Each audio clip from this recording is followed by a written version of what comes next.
ओम।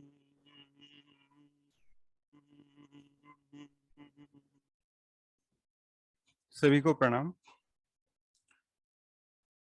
सबसे पहले गोविंद जी, ग्रेसी जी, आप लोगों ने मुझे सौभाग्य दिया कि आज मैं कुछ अपनी बातें कह सकूं, रख सकूं, उसके लिए बहुत बहुत आभार।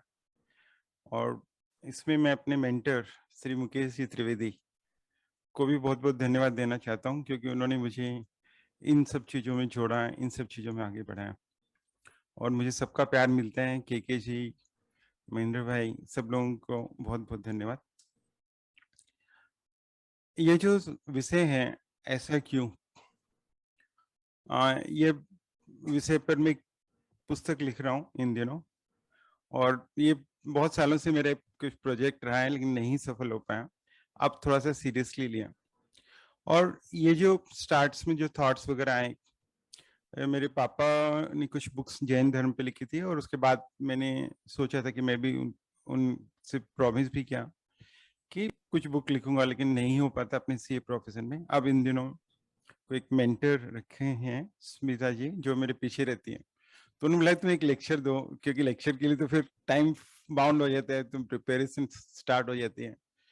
तो एक स्टूडेंट के रूप में अभी मैं पढ़ रहा हूँ, समझने की कोशिश कर रहा हूँ, थोड़ी रिसर्च कर रहा हूँ। तो उन सब चीज़ों के हिसाब से ये मेरा एक उसका एक पार्ट ही है कि इस लेक्चर की वजह से, बदौलत मुझे काफ़ी कुछ पिछले दिनों में पढ़ने का सौभाग्य रहा, क्योंकि सीरियसनेस लेक्चर देना है तो आ ही जाती है। जैसे ये पुस्तक है इंडियन कल्चर पर, स्वामी चिन्मयानंद जी के उसी ट्रस्ट से ही लिखी हुई है। इसमें छोटी छोटी कुछ कुछ चीजें, कैसे कैसे अपने क्या क्या मंत्र का उच्चारण होता है या क्या क्यों है। इसमें बुक में ही है, बुक का नाम है वाई डू वी। मुझे भी ऐसा ही कुछ ध्यान में आया, ऐसा क्यों। और फिर ये, और सबसे पहले मैं सबसे ये अनुमति चाहूंगा, क्योंकि ये जो विषय है ये हिंदी में ही ज्यादा बैठेगा, क्योंकि इंग्लिश में नमस्ते और नमस्कार और प्रणाम और साष्टांग प्रणाम या गुंबजाकार मंदिर, ये सब बोलना थोड़ा दिक्कत होगी। इसलिए मैं इसको हिंदी में ही, और गोविंद जी ने बहुत अच्छा किया, शुरुआत हिंदी से ही की, तो मुझे कोई दिक्कत नहीं।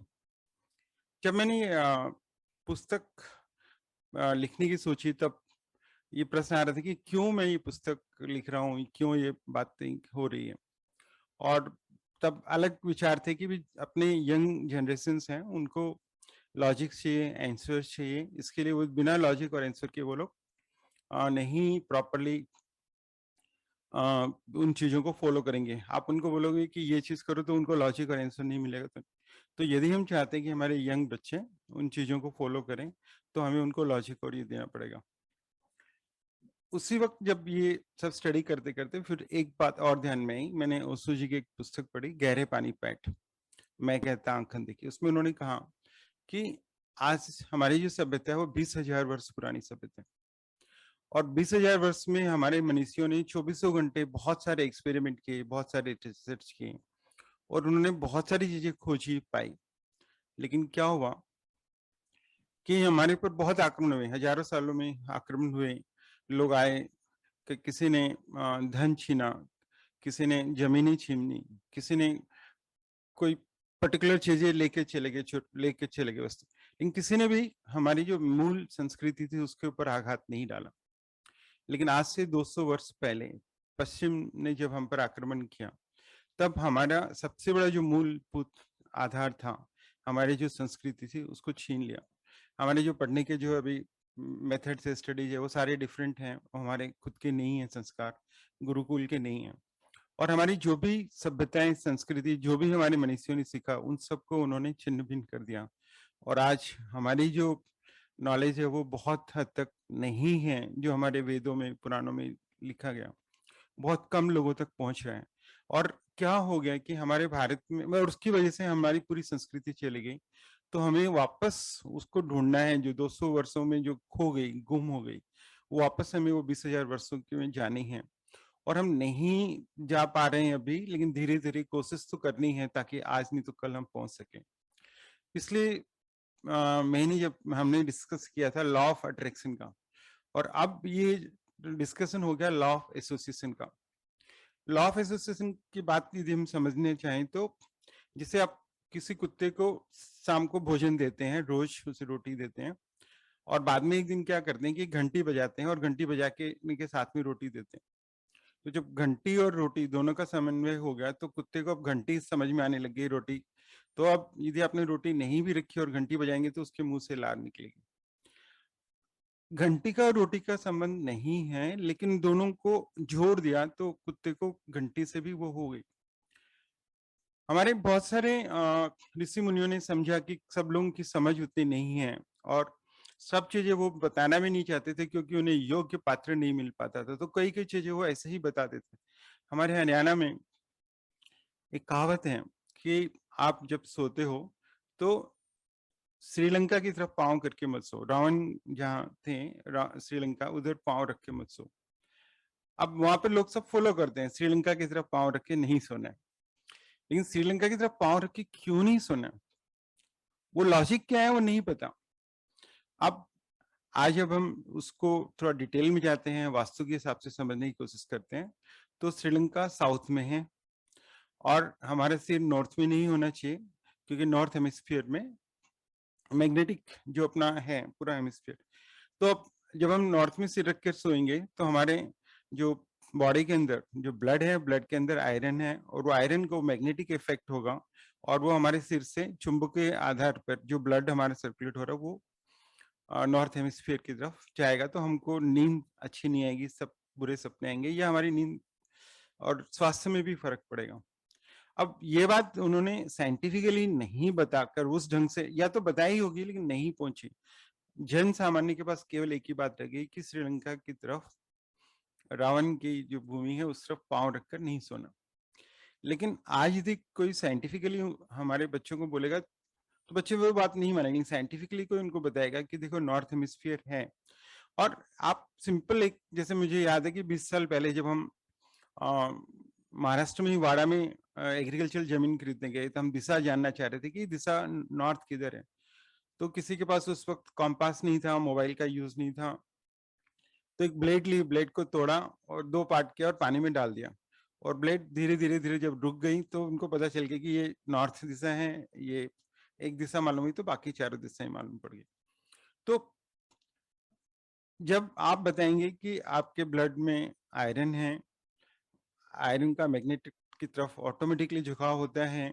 जब आप बताएंगे नॉर्थ हेमिस्फीयर है, मैग्नेटिक फोर्सेस हैं, ये ब्लड आप जब सोएंगे तो नॉर्थ में इसलिए नहीं सोना, तो वो बच्चा मानने लगेगा और फिर आपसे कोई बहस नहीं करेगा, मान लेगा।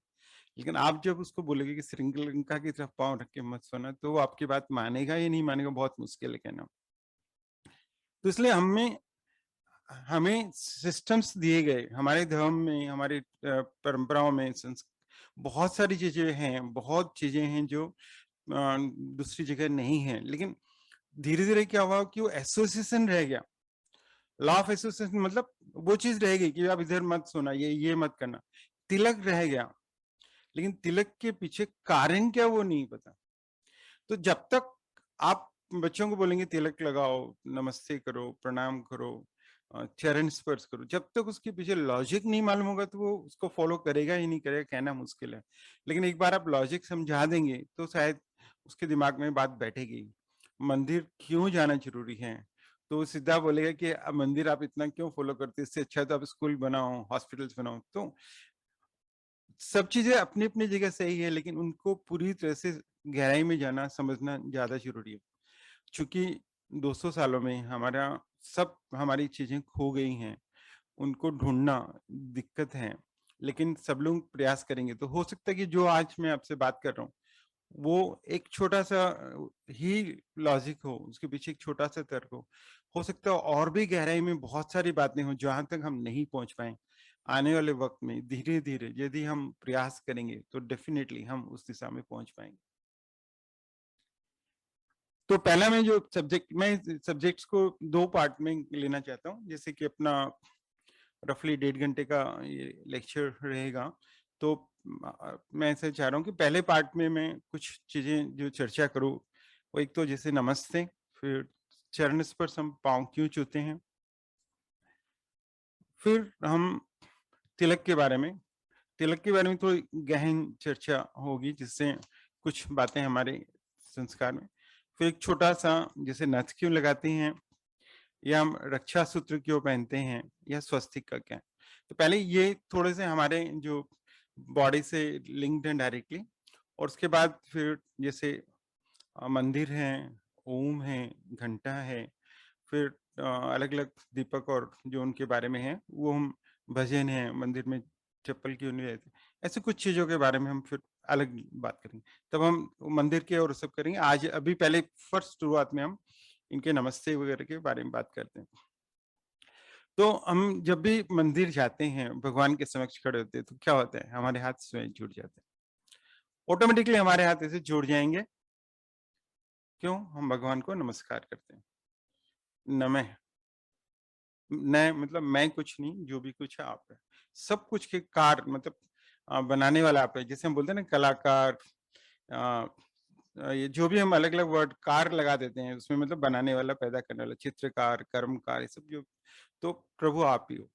और वो नमस्कार जब हम बड़ों को करते हैं तो भी नमस्कार करते हैं, जब हम अपने समकक्ष लोग करते हैं तो हम उसे नमस्ते कहते हैं।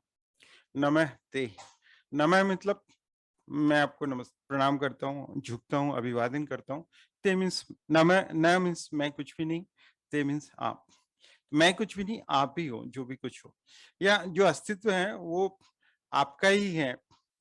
तो मैं जब नमस्कार करता हूँ तो क्या करता हूँ, शीश झुकाता हूँ, और हाथ जोड़कर जब शीश झुकाता हूँ तब क्या होता है, मेरा अभिवादन होता है, और मैं सामने वाले की महत्ता को मानता हूँ और अपने आप को उनके सामने झुकता हूँ। तो झुककर और सामने वाले की महत्ता को मानना, उनको एक सम्मान देना है। तो नमस्ते जो है या नमस्कार है, वो मैं क्या कर रहा हूँ, सम्मान दे रहा हूँ, मैं अपने आप को झुका रहा हूँ, मैं अपने ईगोस को कम कर रहा हूँ, और सामने वाले को के महत्व को मान रहा हूँ। तो जो भी व्यक्ति मुझसे बड़ा मिला, तो मैंने जैसे भगवान के सामने हाथ जोड़े, मैं मानता हूँ कि उसमें भी भगवान का अंश है, उसमें भी भगवान का एक हिस्सा है, इसलिए मैं उनको नमस्ते करता हूँ। तो भगवान के स्वरूप को ही, वो सारे ब्रह्मांड, सारे विश्व, हम तो मानते ही हैं कि पूरा सब लोग हम एक दूसरे से जुड़े हुए हैं, सब उसके ही हिस्से हैं। तो सब में जब भगवान है, तो जब मैं उनको नमस्ते करता हूँ, नमस्कार करता हूँ, तो मैं उनकी भी महत्ता को मानता हूँ, उनको अभिवादन करता हूँ, अपने आप को हाथ जोड़ता हूँ। अब दूसरा इसमें यह है कि बहुत इंटरेस्टिंग चीज ये है कि आप देखिए, जब नमस्ते करते हैं तो हम सिकुड़ जाते हैं, झुक जाते हैं, और जब हम क्रोध करते हैं तो हमारा थोड़ा ऐसा अभिमान होता है। तो क्या आप कभी गुस्से में नमस्ते कर सकते हैं? नहीं। तो क्रोध को वश में पहनना है तो आपको नमस्ते से आप क्रोध को कंट्रोल कर सकते हैं। अब दूसरा वैज्ञानिक पहलू देखें कि हमारे ऋषि मुनियों ने नमस्ते बनाया, दूसरी सभ्यताओं में हाथ छूने का मतलब हैंडशेक का किया। अब जब कोरोना आया तो हमको समझ में आया कि नमस्ते बेटर है। यदि आपको सर्दी जुकाम हुई है और आप किसी से हाथ मिलाते हैं तो बहुत चांस है कि आप अपनी सर्दी जुकाम भी उनको गिफ्ट में दे रहे हैं। तो नमस्कार जो हमारा है, कोरोना में हमने देखा कि अभिवादन का सबसे बढ़िया तरीका, इवन विदेशों में भी लोगों ने इसको माना और कहा कि ये ज्यादा बेटर वे है अभिवादन के लिए, और इसको वैज्ञानिक रूप से भी माना गया है कि हाथ मिलाने से नमस्ते फॉर बेटर है, फॉर इम्पोर्टेंट है, क्योंकि आप अ, कोई भी तरह की बीमारी या किसी भी तरह का वो नहीं एक दूसरे को आदान प्रदान करते हैं, संक्रमण तेजी से नहीं फैलता है, जो कि हाथ मिलाने से। मतलब इवन सर्दी, कोरोना तो ठीक है, जब भी सर्दी भी लगती है तब भी हम ये बात सोचते थे।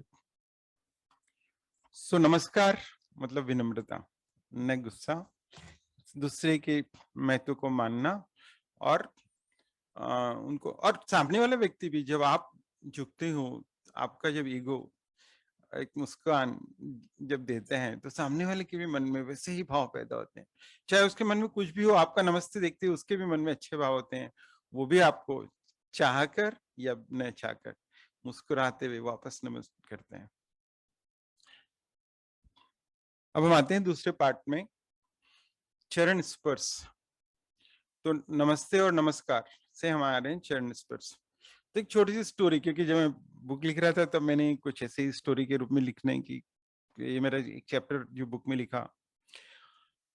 मैं उसको ही पढ़ना चाहता हूँ। आप लोगों से एक आशीर्वाद या कुछ सुझाव मिलेंगे कि पुस्तक में कैसे लिखना चाहिए। तो उसका एक पैराग्राफ जैसे पढ़ता हूँ। मेरे प्रिय मित्र सुशील की कई बातें हैं जो मुझे हमेशा सोचने पर मजबूर करती हैं। ऐसी ही एक बात, जब एक नई नवेली बहू ने सुशील को झुककर प्रणाम की अभिव्यक्ति की, तब एक नई नवेली बहू ने सुशील को झुककर प्रणाम करने की अभिव्यक्ति की, तब उसने भी दूर से ही हाथों से आशीर्वाद की मुद्रा में रखा और सौभाग्यवती रहो कहकर आशीर्वाद दिया। वो मुझसे अचानक मजाक में ही बोला, आजकल के प्रणाम करते वक्त लोग झुकना नहीं चाहते, केवल झुकने का अभिनय करते हैं या प्रणाम का इशारा करते हैं, मानो उनकी कमर में मोच आ जाएगी। मैंने हंसकर कहा, झुकने का प्रयास कर उसने तुम्हारा अभिवादन एवं सम्मान तो किया। चलो झुके तो सही, कम से कम तुम्हारा अभिवादन और सम्मान तो किया। तब सुशील बोला, हाँ मैंने भी फिर दूर से ही आशीर्वाद दे दिया और सिर पर हाथ रखने की जरूरत नहीं पड़ी। जब यह घटना घटी तो मुझे भी सोचने के लिए मजबूर हुआ कि हमारी भारतीय संस्कृति में तो बड़ों के चरण स्पर्श किए जाते हैं और फिर आशीर्वाद लिए थे। तो नई नवेली बहू ने झुकने का मात्र इशारा किया, क्या वो सही था या क्या करना चाहिए था? तो भारतीय संस्कृति में अधिकतर परंपराएं यूं ही हवा में नहीं बनाई गई, इनमें काफी हद तक वैज्ञानिक दृष्टिकोण है। हमारे शरीर में सर्वाधिक ऊर्जा और एनर्जी जो होती है वो दो जगह होती है, या एक तीसरी जगह हम बोल सकते हैं जहां हम तिलक लगाते हैं, थर्ड आई। तो मेन जो दो होती है, एक होती है हाथ के अंगूठे में और एक पांव के अंगूठे में। तो जब कोई बड़ों के चरण स्पर्श करते हैं तो हम अपने हाथ उनके अ, चरणों पे रखते हैं, चरणों के अंगूठे पे रखते हैं। तो जब चरण के अंगूठे पे रखे तो उससे ऊर्जा हमें मिली। उनकी जो ऊर्जा है, जो हमारे से बड़े हैं, जिनके हम चरण छूते, चाहे हमारे गुरु हों या जो भी हम हमारे रेस्पेक्टफुल पर्सन हो या हमसे बड़े हैं, जो हमारे अ, जो बोलते हैं भाई, बड़े भाई, चाचा, माँ पिता, सब जो भी कोई बड़े लोग हैं, और जब उनके पाँव छूते हैं तो उनके पाँव के अंगूठे को छूने से हमें ऊर्जा मिलती है। और वो जो ऊर्जा है वो हमारे शरीर के अंदर अंतर्हित होती है, हमारे शरीर की बॉडी में एक सर्कल बनता है, ऊर्जा आ रही है। और उस वक्त जब वो ऊर्जा आ रही है तब वो अपना हाथ हमारे सिर पर रख देते हैं। तो जो ऊर्जा है जो हमारे शरीर में प्रभावित हुई, उसका वर्तुल पूरा होता है कि जब हाथ रख दिया तो जो ऊर्जा है वो बाहर नहीं चली जाए, वो ऊर्जा मेरे शरीर में ही रहे। तो जब मैंने पाँव छुआ अपने हाथों से, उनके चरण के अंगूठे को जब मैंने छुआ, वहां से मुझे ऊर्जा मिली। और जब वह ऊर्जा मुझे मिली तब मैंने उस ऊर्जा को पा लिया अंदर, लेकिन वो मेरे चले ही नहीं जाए। इसलिए जो मेरे बुजुर्ग हैं, जो भी बड़े व्यक्ति हैं, वो मेरे सिर पर हाथ रख देते हैं और हाथ रखकर वो उस ऊर्जा को वहीं पर एक सर्किट बना देते हैं, वर्तुल बना देते हैं, ताकि वो ऊर्जा वहीं रहे। अब हम वो भूल गए हैं, चरण स्पर्श करना तो बहुत दूर की बात है, दूर से ही प्रणाम कर लिया तो, या मतलब अ, झुक गए तो ही हो गया। लेकिन यदि आशीर्वाद, ऊर्जा का यदि हमें एक दूसरे से लेन देन करना है तो चरण छूकर ही हो सकता है, ऐसे नहीं हो सकता। अब ये है कि जब चरण स्पर्श हम करते हैं तो नॉर्मली जो व्यक्ति है जिनके हम चरण स्पर्श करते हैं वो बैठा हुआ होता है या खड़ा होता है। यदि वो सोया हुआ है, लेटा हुआ है, तब हम उसके चरण स्पर्श नहीं करते, क्योंकि उस वक्त जो ऊर्जा का जो प्रवेश है वो पूरा उस ढंग से सही नहीं है।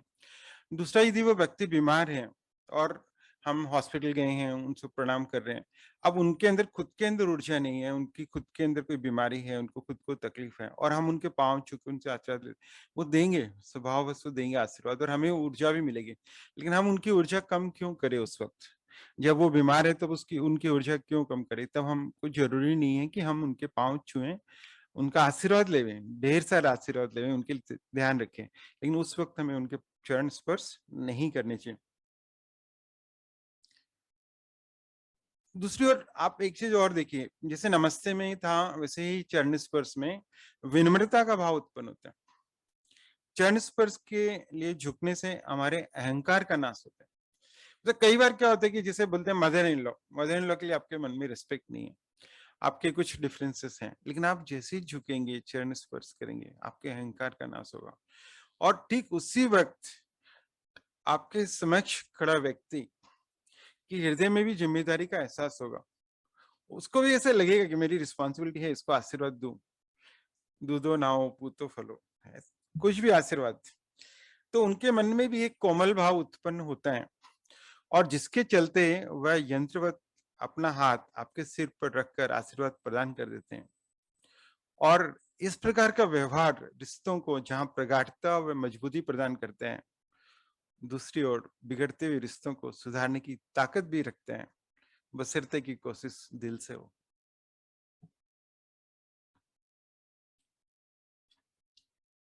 नमस्कार, चरण स्पर्श दो होने के बाद अब हम थोड़ा और आगे चलते हैं। इसमें एक चीज और है, क्योंकि ग्रेसी जी ने इस टॉपिक को जब डिक्लेयर किया था तब कहा था कि इसमें प्रश्न उत्तर भी साथ साथ में हम ले सकते हैं, लेट इट बी। साथ साथ में यदि किसी को भी कोई प्रश्न हो, किसी को भी कुछ जोड़ना हो, कहना हो, क्योंकि मैं एक स्टूडेंट के रूप में बात कर रहा हूँ, तो यदि किसी को भी कुछ कहना हो तो अपना हाथ रेस कर सकते हैं या अपना प्रश्न दे सकते हैं। ग्रेसी जी मुझे बता देंगी तो मैं उस प्रश्न का या उन व्यक्ति को उसमें क्योंकि आप ये मत समझिए कि कोई एक्सपर्ट आपको बता रहा है, क्योंकि ये जो चीजें हम जान रहे हैं वो एक्चुअल में वहां तक पहुंचने में तो बहुत समय लगेगा। ये 200 सालों में हमने बहुत कुछ खो दिया है, क्योंकि आप एक चीज समझिए, यदि आज पश्चिम में इतनी सभ्यता, इतना विकास है, अब 5 यूनिवर्सिटी बंद कर दीजिए 20 साल के लिए, पूरा पश्चिम कहाँ चला जाएगा आपको पता भी नहीं। सिर्फ 5 यूनिवर्सिटी, आपको उनकी कोई भी चीजों का अटैक जो आज रसिया यूक्रेन ये सब कर रहे हैं उसकी जरूरत ही नहीं है। खाली 5 यूनिवर्सिटी जो एकदम टॉप मोस्ट के हैं, क्योंकि सारी चीजें, सारा संस्कार, सारा नॉलेज वहां से बह रहा है। आज जानवर लोग वो आप जब भी जानवर लोग पैदा होते हैं वो वापस से शुरू करते हैं, हर चीज को उनको नई वापस से सीखनी होती है। उनके पास वो सभ्यता, वो जो जानकारी, वो संस्कृति नहीं रखने का साधन है, तो हर वक्त थोड़ा थोड़ा रहता है कि वो आपस में एक दूसरे को शेयर करते होंगे। लेकिन यदि मैं बोलता हूँ कोई भी अटैक करने के बजाय यदि 5 यूनिवर्सिटीज को, तो हमारे ऊपर क्या हुआ, हजारों साल आक्रमण हुए, कुछ नुकसान नहीं हुआ। लेकिन जब पिछले 200 वर्षों में हमारी सारी सभ्यता और संस्कृति की जो हमारी ज्ञान की जो आधारभूत बातें थी वो सब चली गई, तो हमारे पास नहीं। तो मैं अपने आप को क्या, कोई भी मतलब वैसे कुछ लोग हैं जैसे चिन्मयानंद जी हैं या श्री श्री रविशंकर जी, उन लोगों को बहुत नॉलेज है, मैं ना नहीं करता हूँ। ओशो जी ने भी बहुत सारी बातें बताई, लेकिन हम वो 20,000 साल में जो हमने जाना सीखा वो वहां तक पहुंचना। तो यदि किसी के भी कुछ भी बातें हो मन में, कुछ पूछना हो, कुछ कहना हो, कुछ बताना हो, तो यू आर मोस्ट वेलकम। अब मैं तीसरे टॉपिक पे आता हूँ, तिलक पर, कि हम मस्तिष्क में पर तिलक लगाते हैं।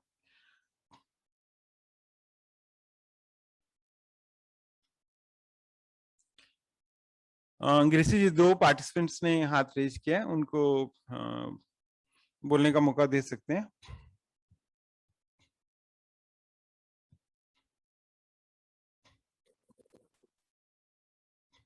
जी 3 सर। पार्टिसिपेंट्स ने good evening sir. I'll request admin to please give permission to those 3 participants to. Good evening sir, am I Good evening. Audible? Yeah, you are audible.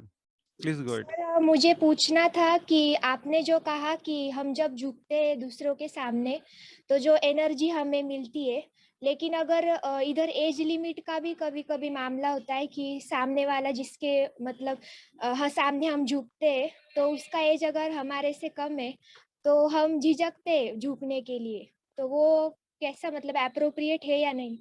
तो जो हमसे छोटा है उनको हम नहीं झुकते नॉर्मली, अनलेस वो विद्वता में, ज्ञान में, है ना, किसी चीज में हमसे आगे हो, कि हमारे गुरु हैं, हमसे बहुत छोटे हैं सपोज, है ना, आज कोई गुरु हैं 30 साल के ही हैं, मेरे से आधी उम्र के भी नहीं है, तो उनको पाँव में छूने में मुझे कोई संकोच नहीं होगा, क्योंकि उनका ज्ञान है। तो लेकिन यदि केवल एज के बेस पे, नॉर्मली हम लोग दो चीज से, एक तो उनके ज्ञान से और एक एज से, हम दो चीज से छूते हैं।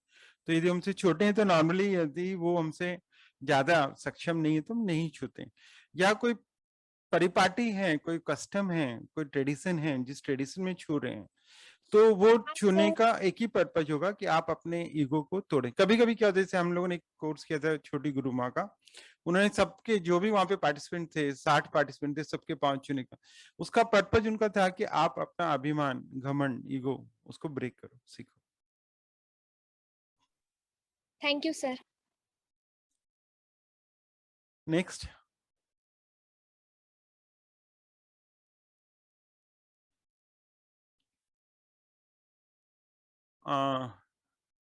Lower hand.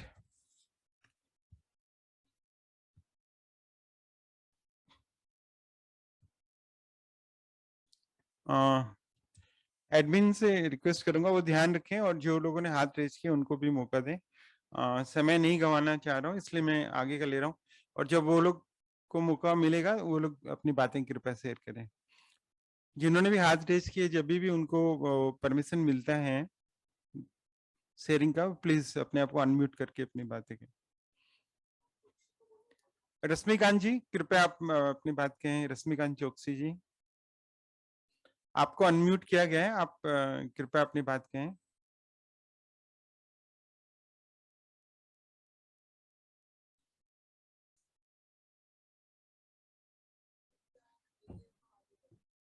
तो रश्मिकांत जी जब वापस आएंगे तब उनसे हम बात सुनेंगे। यदि हम तिलक की बात करना चाहते तो उससे पहले हमें कुछ बातें थोड़ी सी और गहराई में जानी होगी। तो वो है, हम तीसरे नेत्र की, थर्ड आई की बात करेंगे। आज्ञा चक्र। तो उसको जानने के लिए छोटी सी कुछ बातें मैं आपसे शेयर करूंगा। 1888 में रामानुजम, जो कि साउथ में जन्म लिया, बहुत one of the very high knowledgeable person of mathematics. तो उन्होंने बहुत छोटी उम्र में, 36 वर्ष की उम्र में ट्यूबरक्लोसिस से उनकी डेथ हो गई थी। तो ज्यादा पढ़े लिखे नहीं थे, ज्यादा कुछ जानते भी नहीं थे, वहां पे कहीं पे क्लर्क लेवल पे कुछ वर्क करते थे। तो उन्होंने उनको जो बहुत अच्छे ज्ञान थे, तो उन्होंने अमेरिका, सॉरी, कैम्ब्रिज में यूनिवर्सिटी में हार्डी जी को ज्योमेट्री के 150 थ्योरम खुद ही लिख के भेज दिए। तो जब उनको हार्डी जी को मिले तो बहुत सरप्राइज हुए, उनको उन्होंने बुलाया, उनको बहुत सम्मानित किया और उनके बारे में जानने की कोशिश की कैसे क्या होता है। तो देखते थे कि कोई भी गणित के प्रश्न नॉर्मली जिनको सॉल्व करने में 4-4 6-6 घंटे लगते हैं, वो सामने वाला जैसे जैसे लिखता था वैसे वैसे वो उसका आंसर वो लिखते जाते थे। और उस वक्त जब वो लिखते थे उनकी आंखें, दोनों आंखें ऊपर की ओर चली जाती थी, और उनको खुद को भी पता नहीं चलता था कि कैसे वो क्या होते हैं, लेकिन वो बहुत मतलब पावरफुल पर्सन है। सो हम ऐसा मानते हैं कि उनकी दोनों आंखें ऊपर चली जाती थी और एक तीसरा नेत्र चलता था, और वो थर्ड आई से कनेक्ट होके वो उसका आंसर्स देते थे। तो जब वो बीमार हुए तो हॉस्पिटल में मिलने के लिए हार्डी जी जब उनके पास गए, तो उनकी गाड़ी, वो हॉस्पिटल के वहां से बैठे मतलब अंदर से उन्होंने देखी, गाड़ी का नंबर ठीक से देख भी नहीं पाए, लेकिन वो नंबर दिख गया उनको। और वो नंबर जब दिखा तो हार्डी जी जब मिले तो उनको उन्होंने 4 इस नंबर की यूनिकनेस बताई। और चूंकि रामानुजन जी ने कहा तो सच होगा, तो उसको हार्डी जी ने बहुत ट्राई किया कि उनको सबको प्रूव करके देख सके, तो 3 वो अपने लाइफ टाइम में प्रूव कर सके। एक तो उनके मृत्यु के बाद, हार्डी जी की मृत्यु के 22 साल बाद वो प्रूव हुआ, लेकिन सब जानते थे कि रामानुजन जी ने कहा तो सही होगा, लेकिन प्रूव कैसे हो। दूसरी एक स्टोरी है कि 1905 में अमेरिका में एक व्यक्ति, एडगर काइसी नाम के व्यक्ति बीमार हुए, और वो 3 दिन तक कोमा में रहे, और उस कोमा के बीच में अचानक पता नहीं कब वो उठे, और उन्होंने सिर्फ इतना ही बोला डॉक्टर्स को लग रहा था कि वे नहीं जीवित रह पाएंगे। वो बोले कि मुझे ये पर्टिकुलर दवाई आप दे दीजिए इस ढंग से, और मैं ठीक हो जाऊंगा, और मुझे तुरंत दीजिए, इतने समय में दीजिए, 6 घंटे 12 घंटे में दीजिए, नहीं तो मैं मर जाऊंगा। तो और वो वापस कोमा से उठे, बोले, और वापस कोमा में चले गए।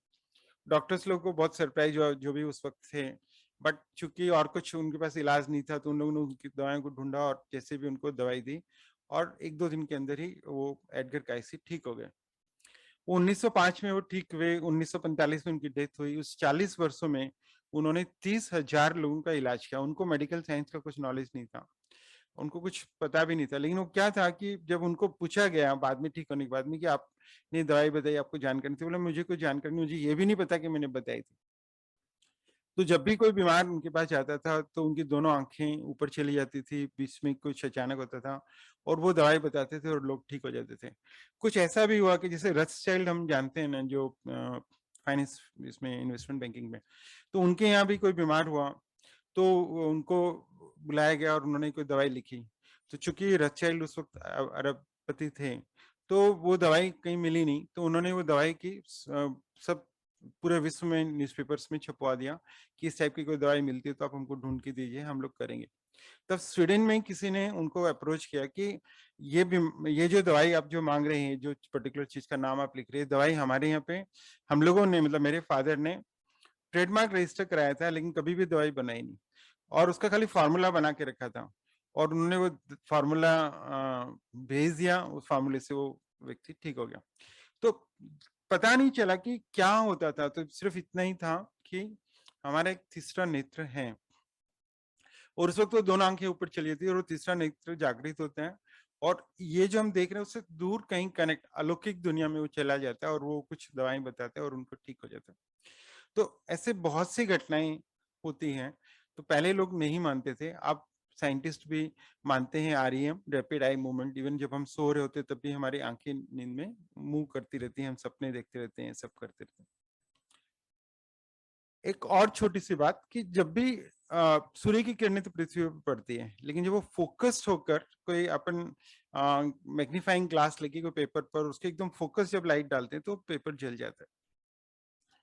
ठीक ऐसे ही जब फोकस्ड होकर जब हम अपने त्रिनेत्र को, तीसरे नेत्र को, थर्ड आई को जगाना चाहते हैं तो वो थर्ड आई जग सकती है, आज्ञा चक्र जागृत हो जाता है और वो उसमें काफी प्रोसेसेस हो जाते हैं।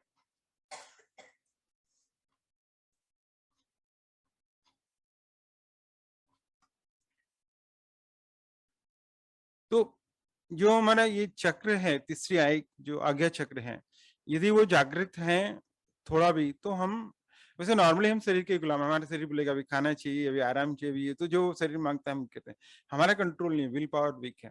लेकिन जब चक्र जागृत हो जाता है, हमारा आज्ञा चक्र जागृत होता है, तो हम गुलाम की तरह नहीं मालिक की तरह बन जाते हैं और हमें उस चक्र पर बार बार हमारा जब ध्यान जाएगा तो हम काफी चीजें पा सकते हैं।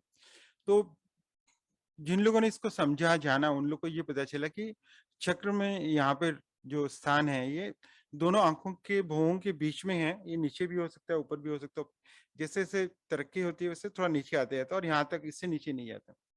तो और उसके साइज भी पिनियल ग्लैंड्स के जैसे साइज होते हैं। तो उन लोगों ने जाना कि ये करीब करीब 1-1.5 इंच नीचे होता है और बहुत चंदन और शीतलता इसमें, बहुत ज्यादा शीतलता है। तो शीतलता है तो उसका हम फिर, मैं जैसे बताया था लॉ ऑफ सिस्टम, तो कुछ लिंक करना चाह रहे थे। तो लिंक करने के हिसाब से तो बर्फ भी तो ठंडी होती है, लेकिन बर्फ ज्यादा देर ठंडी नहीं रहती, बाद में उसमें आपको गर्माहट महसूस होगी।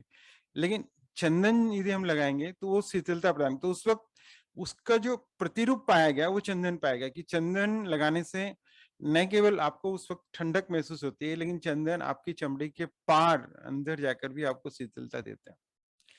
तो फिर लोगों ने तिलक के लिए चंदन का मतलब खोज की कि आपका आज्ञा चक्र अंदर से शीतल है, एकदम शीतल है, ठंडक है और वो सेम शीतलता आपको चंदन से मिलती है। तो वो दोनों को हम लिंक कर रहे हैं तो ताकि हम एक दूसरे से पहुंच सके। तो ऐसा कहते हैं कि जो अपनी लेडीज हैं उनका आज्ञा चक्र उतना तेज नहीं होता, क्योंकि प्रकृति ने उनको उस ढंग से बनाया कि यदि उनका आज्ञा चक्र तेज होगा तो उनका कौमार्य में, उनके माँ बनने में बाधा बाधा आएगी। तो वे पर्टिकुलरली अपने गुरु से या पति से ही संबंधित हो रहे हैं। लेकिन केवल भारत ही एक ऐसा देश था जिसने कोशिश की कि स्त्रियों के आज्ञा चक्र को भी खूब तेज किया जाए। इससे ये जरूर थोड़ा सा था कि उससे उनमें पुरुषत्व के भाव आएंगे ज्यादा, वो मतलब जैसे उनका बेसिक नेचर क्या है, समर्पण, तो समर्पण कम होगा आज्ञा चक्र के ज्यादा उससे, लेकिन उनमें काफी सारे नए एट्रीब्यूट्स आएंगे। तो केवल भारत ही ऐसा देश है जहां पर लेडीज के आज्ञा चक्र को तेज करने की कोशिश की। पूरे विश्व में आप देखेंगे कि लेडीज लोगों को अभी कुछ वर्षों के बाद छोड़ दीजिए, लेकिन सब जगह डोमिनेट किया गया, बहुत ज्यादा डोमिनेट किया गया। एक बात और कि हमारे जो मस्तिष्क है, जो ब्रेन है, उसका सब लोग जानते हैं, उसका पूरा हम उपयोग नहीं कर पाते, बहुत कम हम उपयोग करते हैं, और कुछ लोग थोड़ा ज्यादा यूज करते हैं, कुछ कम, लेकिन पूरा ब्रेन का उपयोग नहीं होता। तो उन्होंने पाया कि ब्रेन का उपयोग केवल आधा ही ब्रेन का उपयोग होता है, और आधे में से कितना हम यूज कर पाते हैं वो पता नहीं। आधा जो बाकी है वो भी प्रकृति ने बनाया और उसका यूज नहीं होता, तो क्या कारण है? ऐसा तो नहीं प्रकृति कोई भी चीज फालतू में बनाएगी, इसके पीछे कुछ ना कुछ लॉजिक रीजन तो रहा होगा। तो जो बाकी आधा का जो ब्रेन है, उसके लिए उन्होंने अब कहा कि आज्ञा चक्र जिनका जागृत होता है वो फिर बाकी आधे ब्रेन को यूज कर पाते हैं, तो पूरा ब्रेन उनका यूज होता है। तो उसके लिए आज्ञा चक्र को जागृत होना है, तभी आप अपने आधे जो बाकी के जो ब्रेन है उसको यूज कर पाएंगे। तो अब क्या हुआ कि जब लोगों को ये पता चला कि आधा ब्रेन का जो यूज करना है तो आज्ञा चक्र, तो इसके बारे में बहुत रिसर्च हुई, तिब्बत में बहुत रिसर्च हुई। तो तिब्बत में सबसे ज्यादा आज्ञा चक्र के बारे में रिसर्च हुई, और वो तो यहाँ तक करने लगे कि वहां पर कुछ तोड़कर और वहां आज्ञा चक्र तक पहुंचकर उसको किया जाए। तो वहां पर इसका मिसयूज भी बहुत हुआ, क्योंकि भारतीय संस्कृति कहती है कि आप केवल कोई भी चीज को तभी पाने के हकदार बनते हो जब आपकी चेतना भी भीतर से विकसित हो। यदि आपकी चेतना विकसित नहीं हो और आपको कुछ पावर दे दिया तो आप उसको मिसयूज कर लोगे, या तो आप अपना खुद का ही नुकसान कर लोगे। तो वो नहीं चाहते थे कि ये सब चीजें हो। तिब्बत में आज्ञा चक्र का उन्होंने बहुत खोज किया, सब किया, लेकिन कहते हैं कि उससे कोई बहुत बेनिफिट नहीं हुआ, वहां कोई बुद्ध पैदा नहीं हो पाया, ब्लैक मैजिक पैदा हुआ, मतलब मिसयूज हुआ पावर्स का। क्योंकि जब तक कोई भी चीज के आप अधिकारी नहीं बनते तब तक वो चीज नहीं पानी चाहिए। इसमें मैं थोड़ा सा अलग हट रहा हूँ। ऐसे एक कहावत है, सूफी कहानी है, सूफी कहानी क्रिश्चियंस में नहीं है। सूफी कहानी है कि जीसस क्राइस्ट जो मरे हुए लोग थे, जो बीमार लोग थे, उनको सबको ठीक कर देते थे। तो उनके 3 शिष्य थे, वो बोलते थे कि आप हमें ये विद्या सिखाओ, कैसे मरे हुए लोगों को आप ठीक करते हो, वो हमको भी सिखा दो। तो बोलते थे इसकी जरूरत नहीं, तुमको दूसरी चीज की जरूरत है, वो सब मैं सिखा देता हूँ, इसको छोड़ दो। लेकिन वो माने नहीं और उनको सिखा दिया। एक सूफी कहानी है। तो अब वो लोग सीख गए और तुरंत भागे कि तीनों शिष्य के अभी हम लोग इसको प्रैक्टिकल करके देखते, नहीं तो भूल जाएंगे। तो गांव में गए, उस गांव में कोई मरा व्यक्ति नहीं मिला, दूसरे गांव में वहां भी नहीं मिला। फिर वापस और कहीं जा रहे थे तो रास्ते में उन्हें कोई कंकाल मिला। तो उन्होंने सोचा चलो इस कंकाल पे ट्राई कर लेते हैं। और जब उन्होंने कंकाल पे ट्राई किया तो वो कंकाल खड़ा हो गया। अब उनको पता नहीं था कि ये तो कोई सिंह का कंकाल था, और सिंह ने उन तीनों को ही खा लिया और वो तीनों वहीं मर गए। ऐसा उस कहानी के बारे में कहते हैं। तो मतलब ये हुआ कि आप अधिकारी नहीं हो और आपने वो पावर ले लिया, तो पावर या तो आपको ही नुकसान करेगा या आप पावर को मिसयूज करोगे। तो अपने कल्चर में ये हुआ कि आप वहां तक पहुंचो, लेकिन सही तरीके से आप अपना अंदर का जो विकास है उस विकास को अपने चित्त को करके फिर आप आज्ञा चक्र तक पहुंचो, ताकि आप उसका सही उपयोग कर सको। अभी ये जो संस्कृति है, मतलब पृथ्वी पर जो हम जो भी कुछ जान रहे हैं, अब पृथ्वी पर तो जिंदगी कई कई कई सालों से, हजारों हजारों हजारों सालों से, ये तो लाखों सालों से। तो क्या हुआ, जब भी कुछ भी संस्कृति, ये भी हम देख रहे 100 साल में तो कितनी प्रोग्रेस हुई। लाइट आने के बाद, या तो आप देखिए तो कंप्यूटर्स आने के बाद, फिर देखिए मोबाइल आने, तो कितनी प्रोग्रेस है। तो जब सैकड़ों साल, मतलब लाखों साल की यदि हमारी हम सभ्यताएं समझें, तो फिर क्यों हमारे पास इतनी थोड़ी सी चीजें उपलब्ध है? क्यों हम सुनते हैं रामायण में ऐसी चीजें थी, महाभारत में ऐसी चीजें थी, वो जो आज हम खुद युद्ध में नहीं पा रहे। तो क्या हुआ, तो बहुत सारी संस्कृति और सभ्यताएं खो गई। संस्कृति और सभ्यताएं खो गई, और खो गए बाद में फिर वापस से हमने जीरो से स्टार्ट किया। जैसे मैं कह रहा हूँ कि 200 साल की ही हमारी अभी है, 200 साल से पहले की हमारी भी खो गई। तो ऐसा कहते हैं कि जब 1940 में एक साइंटिस्ट था जर्मनी में, जिसको एटम बम का बहुत अच्छा नॉलेज था। तो उसके पास कोई फल्का नेली नाम का कोई व्यक्ति गया और फल्का नेली ने उसको एक चिट्ठी लिख के दी, और मतलब मिला नहीं, लेकिन उसको फल्का नेली नाम की चिट्ठी मिली कि मतलब बहुत से सभ्यताएं, संस्कृति खत्म हो गई क्योंकि उन्होंने अणु के साथ उपद्रव किया था। आप भी अणु के साथ उपद्रव कर रहे हो, एटम के साथ उपद्रव कर रहे हो, मत करो, क्योंकि बहुत सारी सभ्यताएं खत्म हो गई और हम जो ये सभ्यता है वो भी खत्म हो जाएगी। और उस साइंटिस्ट ने उस पर ध्यान नहीं दिया। 1945 में हिरोशिमा पे अणु बम गिरा। तब वो वापस उसने फल्कोली ने एक चिट्ठी दी किसी को, उसका बस केवल नाम लिखा हुआ, कौन व्यक्ति है, कहाँ है, किसी को कुछ पता नहीं, फल्कानेली नाम बस खाली इतना लिखा हुआ। तो उसने वापस चिट्ठी दी कि भी आप ये जो कर रहे हो इसको अभी भी रोक दो, बहुत नुकसान हो गया, आगे भी रोक दो, क्योंकि बहुत सारी सभ्यताएं खत्म हो गई इसको अणु के साथ में छेड़खानी करने के लिए, और आप अभी इसको बंद कर दो, नहीं तो ये सभ्यता भी खो जाएगी और फिर वापस से कहीं से जीरो से स्टार्ट करना होगा। कहते हैं कि उस वक्त के जो बिगेस्ट एटॉमिक साइंटिस्ट जो थे अमेरिका में, ओपनहीमर, उन्होंने उसी वक्त उससे रिजाइन किया और उन्होंने एटम को छोड़ दिया। तो ये जो बात हम कर रहे हैं, जो बहुत सारी चीजें हैं हमारे धर्म में, संस्कृति में, बहुत सारी चीजें उन्होंने नहीं बताई क्योंकि उनको योग्य व्यक्ति नहीं मिला, या बहुत सारी चीजें आवाज के ऊपर ही थी, वो लिख नहीं सकते थे, वो साउंड्स प्रिंसेस पे थी। उनको क्या हुआ कि सब चीजों को हम काफी चीजें छूट गई, और अभी क्या हो गया कि हमारे पास बहुत सारी चीजें उनसे एसोसिएटेड हो गई। तीसरा चक्र, थर्ड आई, आज्ञा चक्र हम भूल गए, तिलक पे रह गए। तिलक भी जरूरी है क्योंकि यदि तिलक है तो वो एक सिंबल है, जो कि हम लॉ ऑफ एसोसिएशन से, यदि आज तिलक का ज्ञान है तो आज नहीं तो कल, कल नहीं तो परसों, नहीं तो किसी वक्त तो सही हम जरूर पहुंचेंगे। कहां पर पहुंचेंगे? आज्ञा चक्र पर। तो तिलक के ऊपर जो मैंने ये तो कुछ बैकग्राउंड बताया, कुछ मैंने जो अपना छोटा सा लेख लिखा उस पुस्तक में, ऐसा क्यों में, वो मैं थोड़ा सा पढ़ के सुनाना चाहूंगा।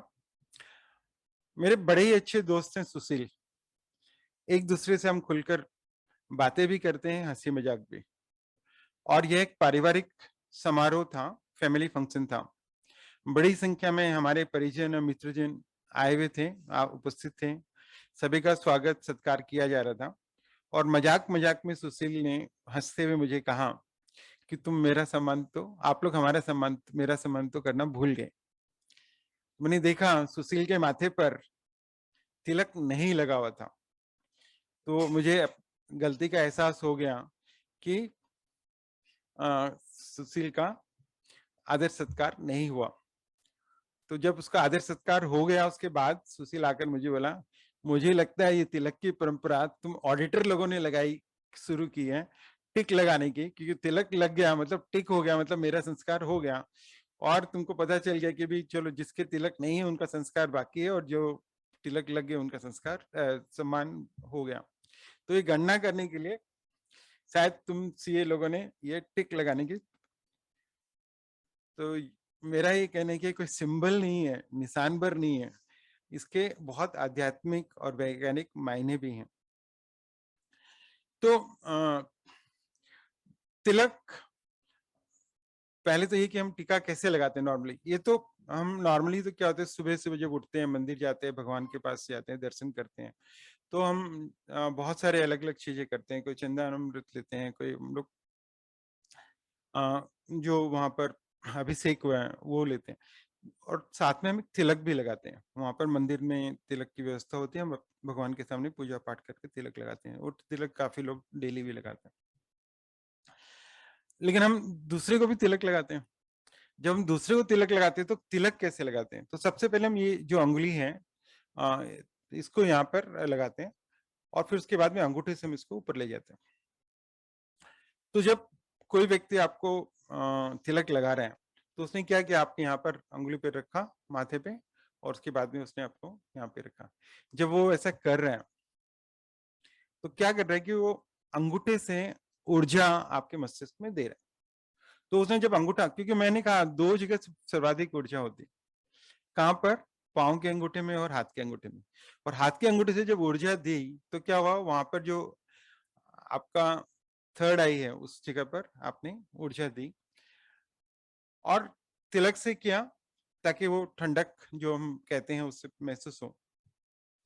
तो उस व्यक्ति को एक ऊर्जा मिली। मैंने आपको तिलक लगाया, आपको ऊर्जा मिली, और जब आपको ऊर्जा मिली तो ऊर्जा आप में ही रहे, वो वर्तुल वहीं रहे, सर्किट वहीं बना रहे, तो आप क्या करोगे?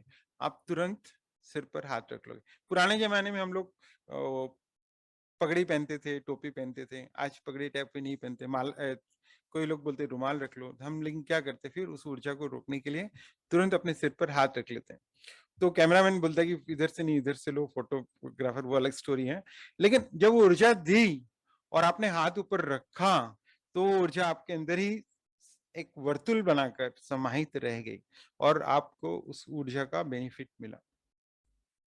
तो ये हम तिलक लगाना है, अक्षत लगाना है, अक्षत को लगाकर बाद में जो बचा हुआ अक्षत को वो पीछे डाल देना है, या यदि सामने वाला व्यक्ति मुझसे बड़ा है तो उस अक्षत को नीचे सामने उनके चरणों में डाल देना है। ये सब सिस्टम्स हमको सब याद है, इसके पीछे लॉजिक, रीजनिंग और इसके पीछे क्या चीजें हैं वो हमें नहीं पता। अब ये तिलक लगाने की भी देखिए परंपरा कैसे, मतलब किस ढंग से कितनी विकसित रही कि वैष्णव परंपरा में 64 तरीके से तिलक लगाते, और सब लोगों ने अपने अपने ढंग से तिलक को अलग अलग ढंग से उसको विकसित किया। कितना ज्यादा इसका महत्व रहा होगा आप सोच सकते हैं। ब्राह्मण सफेद चंदन का तिलक या टीका लगाते हैं, उनके लिए वह सफेद चंदन किसका प्रतीक है? ज्ञान, शुद्धता, सुचिता, पवित्रता का प्रतीक होता है। अब क्षत्रिय लोग अपने ललाट पर सुर्ख लाल रंग का रोली एवं चंदन का तिलक लगाते हैं। रोली एवं चंदन का सुर्ख लाल रंग का, लाल रंग उत्साह, शौर्य, साहस एवं विजय का प्रतीक है। युद्ध के पहले तिलक की मंगल कामना से भरपूर ऊर्जा प्रदान करने के लिए, विजय पश्चात तिलक की शुभकामना और बधाई के लिए तिलक लगाया जाता था। आज भी जब हम किसी धार्मिक यात्रा पर बाहर जाते हैं तो किसी शुभ कार्य पे बाहर जाते हैं तो तिलक लगाया जाता है। बहू घर पर आती है तब, बेटी को विदा करते हैं तब, कोई भी कुछ प्रयोजन आया, तिलक का प्रयोग होता है। वैसे पीले रंग का तिलक, पीले रंग का केसर का तिलक लगाते हैं। पीले रंग का केसर वाला तिलक धारण करने के पीछे लॉजिक ये है कि केसर का तिलक समृद्धि, प्रगति एवं व्यावसायिक उन्नति का शुभ फल प्रदान करता है।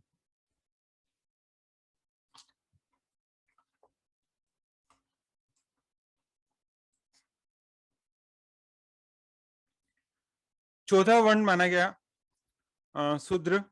इस वर्ण के लोग काले रंग की भस्म की, राख की, कोयला की, चारकोल की टिक्की लगाते हैं। उनका भाव सेवा भाव ही है, तो सेवा भाव के लिए टीका लगाते हैं वो विशेष रंग का, क्योंकि उनको वो टीका उस रंग से लगाना है। अब टीका मैंने जब कहा ऐसे, और उसकी जगह हम क्या लगाते हैं, लोग क्या और लगाते हैं, उसको तिलक कहते हैं, और टीका गोल बिंदी के रूप में लगाया जाता है।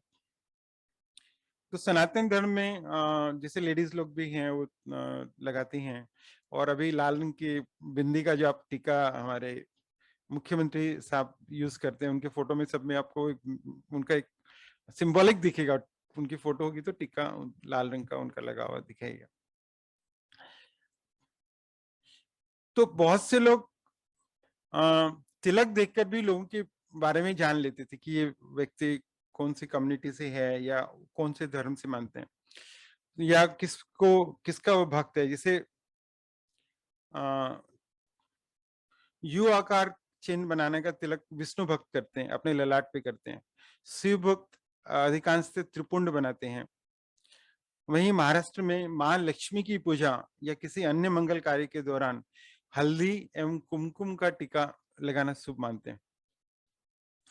हम प्रतिदिन अपने आराध्य की पूजा तो करते हैं, भावानुसार अपने आराध्य को चंदन, केसर, रोली अपने तिलक लगाते हैं ताकि हम पर आज्ञा चक्र पर शिथिलता बनी रहे और हम पूरे दिन तनाव से मुक्त रहें, शरीर में सकारात्मक ऊर्जा रहे। तिलक लगाने से हमारे अंदर सात्विकता, निर्मलता, शांति एवं संयम का एहसास होते हैं। जब हमारा मस्तिष्क सकारात्मक ऊर्जा से भरा होता है, तो दिन भर जो हम कार्य करते हैं, जो निर्णय लेते हैं, वो सकारात्मक और अच्छे परिणाम देने वाले होते हैं।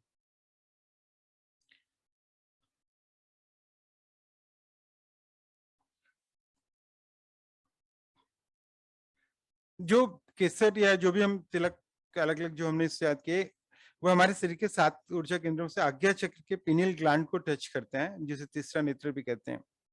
और चावल के दाने के बराबर होता है। ये ग्रंथि मिलोटिन और सीरोटिन नामक 2 हार्मोन का स्राव करती है। पीनियल ग्रंथि हमारी आदतों और नींद को नियंत्रित करती है। ये हमारी खुशी को नियंत्रित करती है और वहां हमारी इस ग्रंथि को एक्टिव भी करती है, जो हमारी बहुत सी अच्छी सुंदर आदतों का विकास करती है। लेकिन तिलक का प्रयोग क्यों किया गया? एक छोटी सी और थोड़ी दूसरी और जाते हुए फिर हम आएंगे उस पर्टिकुलर टॉपिक पे। तो तिलक का जो प्रयोग है कि हमको हमेशा याद रहना चाहिए। नॉर्मली क्या होता है, हम लोगों की आदत है अच्छी चीजें, जैसे अब कई चीजें हम भूल जाते हैं, हमारे भूलने की आदत है। लेकिन हम नॉर्मली क्या होता है कि इसमें थोड़ी सी जो मैं बात कर रहा हूँ, maybe little bit difficult to और कंट्रोवर्शियल हो सकती है, लेकिन नॉर्मल जो बात हम कह रहे हैं कि हम नॉर्मली नेगेटिव बातों को याद रखते हैं, पॉजिटिव को भूल जाते हैं। किसमें? आज के वर्तमान 1 हफ्ता, 10 दिन, 15 दिन की बात करें, तो कुछ दिनों की बात करें, तो हम नॉर्मली पॉजिटिव चीजों को उतना याद नहीं रखते। नेगेटिव, कोई किसी ने कुछ बुरा कह दिया, किसी ने भला कह दिया, किसी कुछ घटना हो गई, तो हमको याद रहता है। अच्छी चीजें कितनी याद नहीं। बट लॉन्ग रन में यदि आप देखो, 10 साल, 20 साल, 50 साल के बाद देखो, तो हम नॉर्मली अच्छी चीजों को याद रखते, बुरी चीजों को भूल जाते हैं नॉर्मल में। अभी आप देखेंगे बचपन लोगों को 4 साल 5 साल पहले का तो याद ही नहीं, 4 वर्ष की उम्र तक का तो बचपन लोगों को याद ही नहीं। लेकिन आज कोई भी व्यक्ति को पूछें, बुजुर्ग व्यक्ति को, कि आपके जीवन का सबसे अच्छा हिस्सा कौन सा है, तो बोलेगा बचपन। क्योंकि उसको बचपन की सारी अच्छी वाली बातें याद है, जो तकलीफ वाली बातें याद नहीं। कोई भी पास्ट का पीरियड देखिए, आपको हमेशा ऐसे लगेगा अरे पहले वाली प्रैक्टिस अच्छी थी, जब हम फॉर्म 6 12 वो सब बढ़ते थे, इतनी तकलीफ होती थी, लाइन लगाते थे, वो प्रैक्टिस अच्छी थी। आज सारा घर पे बैठे, कहीं जाना नहीं है सब, लेकिन हमको आज लगता नहीं आज वाला प्रैक्टिस खराब है, पहले वाली प्रैक्टिस। क्योंकि उस वक्त की जो तकलीफें थी, जो दुख थे, उनको सब हम भूल गए। हमको तो खाली आज की जो तकलीफें दुख वो याद है, उस वक्त खाली हमको अच्छा ही अच्छा याद है। आप किसी भी बच्चे को पूछिए तुम क्या बनना चाहते हो, बोले मैं जल्दी से बड़ा बनना चाहता हूँ, उसको सब चीजें खुद करनी है। और किसी बड़े व्यक्ति को पूछिए, बोलेगा मुझे बच्चा बनना है, क्योंकि मेरा बचपन ही अच्छा था। तो क्या है कि नॉर्मली हम जो सुख की बातें हैं वो याद रखते हैं, लॉन्ग रन के पर्सपेक्टिव में समझे तो उन्होंने क्या किया कि जितनी भी अच्छी चीजें होती है हमारी संस्कृति में, सब में तिलक लगाना है। विवाह के लिए जा रहे हैं तो तिलक लगा रहे हैं, है ना। तो आपके जीवन की जितनी अच्छी घटनाएं हैं, जब आप कभी भी वापस मुड़ के याद करोगे, तो आपको तिलक की भी याद आएगी। और जब आपको तिलक की याद आएगी, तो आपको अपने आज्ञा चक्र की याद आएगी। और जो सूर्य की किरणें की, जो मैं बातें करता था कि जो फोकस्ड, जब हमारी वो सूर्य की किरणें लेंस से होकर पेपर पे पड़ेगी और उसका असर करेगी, वैसे ही जब हमारा ध्यान फोकस्ड आज्ञा चक्र पर होगा, हमारे जीवन में उद्धार और उत्थान होगा, हम अलौकिक जगत से जुड़ पाएंगे। तो हर चीज में, हर जगह उन्होंने तिलक को जोड़ा। कुछ भी अच्छा करे, आज हम कितना कर पाते नहीं कर पाते वो अलग बात है, लेकिन मैं देखता हूँ कि हम लोग अपने बचपन को मैं याद करता हूँ, हर घटना पर, हर किसी की घटना पे, अच्छा हुआ, सब जगह पे, कोई भी फंक्शन हो, सब में तिलक लगाना कंपल्सरी। क्योंकि उन्होंने क्या किया कि वापस वही लॉ ऑफ एसोसिएशन, हर चीज से जोड़ दिया तिलक को। आपको जब भी आप अपनी बातें याद करोगे, आपको वो तिलक याद आएगा। और जब तिलक याद आएगा, आपको अपना आज्ञा चक्र याद आएगा। आप आज्ञा चक्र पे फोकस करोगे, जीवन के अलौकिक जीवन से जुड़ने का और जीवन में आगे बढ़ने का आपको एक अच्छा साधन मिलेगा।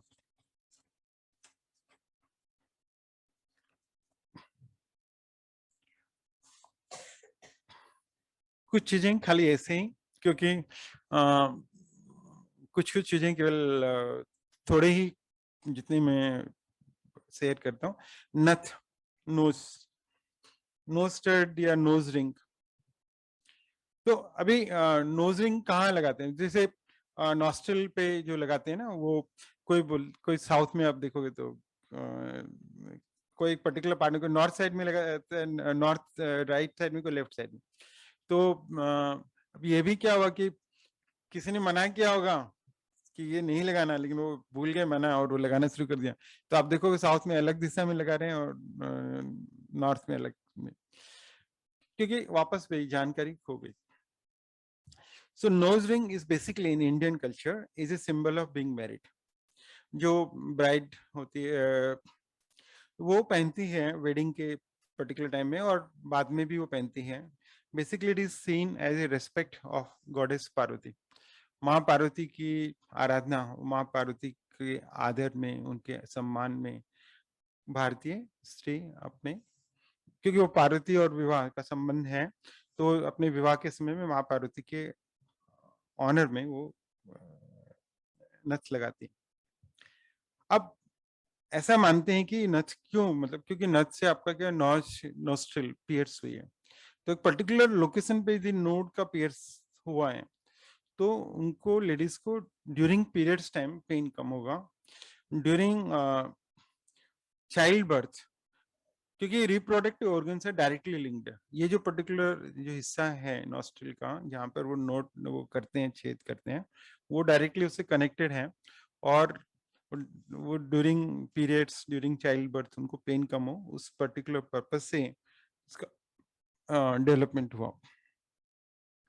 और नॉर्मली ऐसा है कि वो नोज रिंग जो है जिससे भी पहनते हैं वो कान से भी जुड़ी होती है और वो लंबी होती है, और वो बहुत सारे लॉजिक्स और वो सब हैं। छोटी छोटी चीजें कुछ थोड़ी बहुत ऐसे ही थोड़ा इंटरेस्ट बना रहे। रक्षा सूत्र, अभी रक्षा सूत्र बहुत नॉर्मल है इंडियन कल्चर में, सब बांधते हैं। बस पंडित जी ने बांध दिया, हमने रख लिया, राखी आई बांध लिया, दिवाली की पूजा होगी बांध लेंगे, बस पंडित जी बांधते हैं और हम बंधवा लेते हैं।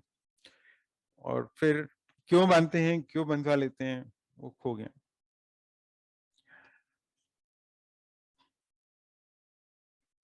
लेकिन ये एक रक्षा कवच है, मतलब राखी ठीक है, वो अलग प्रयोजन और वो रक्षा बंधन का एक अलग महत्व है, भाई बहन का रिलेशनशिप का वो। बट हम जो नॉर्मली हम डे इन डे आउट आप देखेंगे इंडियंस लोगों में बहुत नॉर्मल है ये पहनना। तो उसके पीछे शास्त्रों में ऐसा मत है कि इसको कलावा भी बोलते हैं, मोली मोली भी बोलते हैं, मोली बांधे जाते हैं, ये नॉर्मली कॉटन का ही होता है, कॉटन का ही होना चाहिए। तो शास्त्रों का ऐसा मत है कि कलावा बांधने से त्रिदेव ब्रह्मा विष्णु महेश तीनों देवी लक्ष्मी पार्वती सरस्वती की कृपा होती है। तीनों मतलब ब्रह्मा विष्णु महेश देव और तीनों देवी लक्ष्मी पार्वती और सरस्वती की कृपा होती है। ब्रह्मा की कृपा से कीर्ति, विष्णु की कृपा से रक्षा बल और शिव की कृपा से दुर्गुणों का विनाश होता है। माँ लक्ष्मी धन देती हैं, दुर्गा शक्ति देती हैं और सरस्वती की कृपा से बुद्धि प्राप्त होती है, ये शास्त्रों में। और वैज्ञानिक दृष्टि से देखें तो स्वास्थ्य के अनुसार रक्षा सूत्र बांधने से कई बीमारी दूर होती है। इसमें कफ पित्त आदि शामिल हैं। शरीर की संरचना का प्रमुख नियंत्रण हाथ की कलाई में होता है, अतः यहाँ रक्षा सूत्र बांधने से व्यक्ति स्वस्थ रहते हैं। ऐसी भी मान्यता है कि इसे बांधने से बीमारी अधिक नहीं बढ़ती। तो कफ और पित्त को मतलब उनका बैलेंस मेंटेन करने के लिए आयुर्वेदिक ढंग से, और वापस जो भी बीमारी हुई उसको नहीं बढ़ने के लिए, blood pressure, heart attack, diabetes और लकवा जैसे रोगों से बचाव के लिए मूली बांधना हितकर बताया गया। रक्षा सूत्र 100% कच्चे धागे सूत की ही होनी चाहिए। अब ये जो चीजें हैं जैसे बीमारियों के लिए, इनके लिए, तो इनका क्या है कि इनकी भी वापस स्टडीज, इनकी एक्चुअल साइंस डाटा, जैसे वेस्टर्न कंट्रीज में जाएंगे तो सब चीज का आपको डाटा मिलेगा। हमारे यहाँ क्या है कि डाटा वगैरह स्टोरेज वगैरह सब नहीं है, बस कुछ चीजें हैं, तो उन सब की भी जरूरत है, हमें समझना होगा। अब हम आते हैं, तिलक का महत्व बहुत है, रक्षा सूत्र का महत्व है हमारे डे इन डे लाइफ में। स्वस्तिक, हम स्वस्तिक का बहुत उपयोग करते हैं। तो भगवान की पूजा करना है, प्रतिमा स्थापित करने के भी स्वस्तिक लगाते हैं, फिर करते हैं। तो स्वस्तिक का क्या प्रयोजन है? स्वस्तिक को साथिया भी बोलते हैं, सातिया भी बोलते हैं, और भी नाम होंगे। ये सिंबल जो है इंडियन सिंबल्स है, बहुत ज्यादा मतलब इसको रिस्पेक्टफुली देखा जाता है। तो ऐसा कहते हैं कि किसी भी शुभ कार्य को करने से पहले स्वस्तिक चिन्ह अंकित करके उसका पूजन किया जाता है।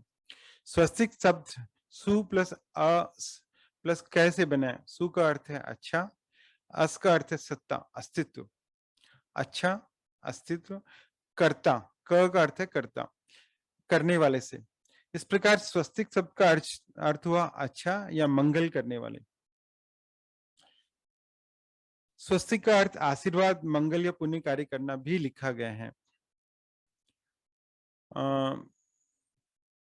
स्वस्तिक सर्वतो रिद्ध अर्थात सभी दिशाओं में सबका कल्याण हो, ऐसा माना गया है।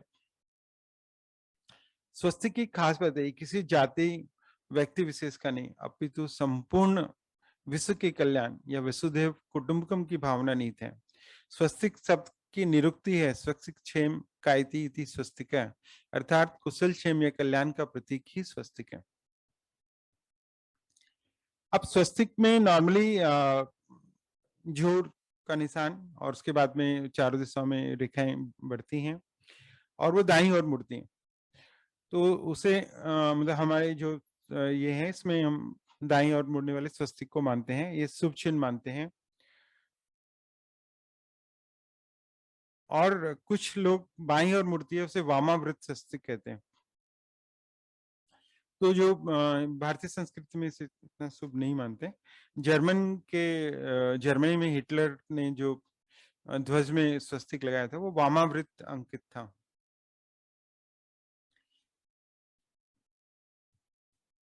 इन्हें गणेश जी का प्रतीक भी मानते हैं और ऐसा कहते हैं कि मध्य भाग में कमल नाभि और रेखाओं को ब्रह्मा जी के 4 मुख, 4 हाथ, 4 वेदों के रूप में निरूपित किया गया है।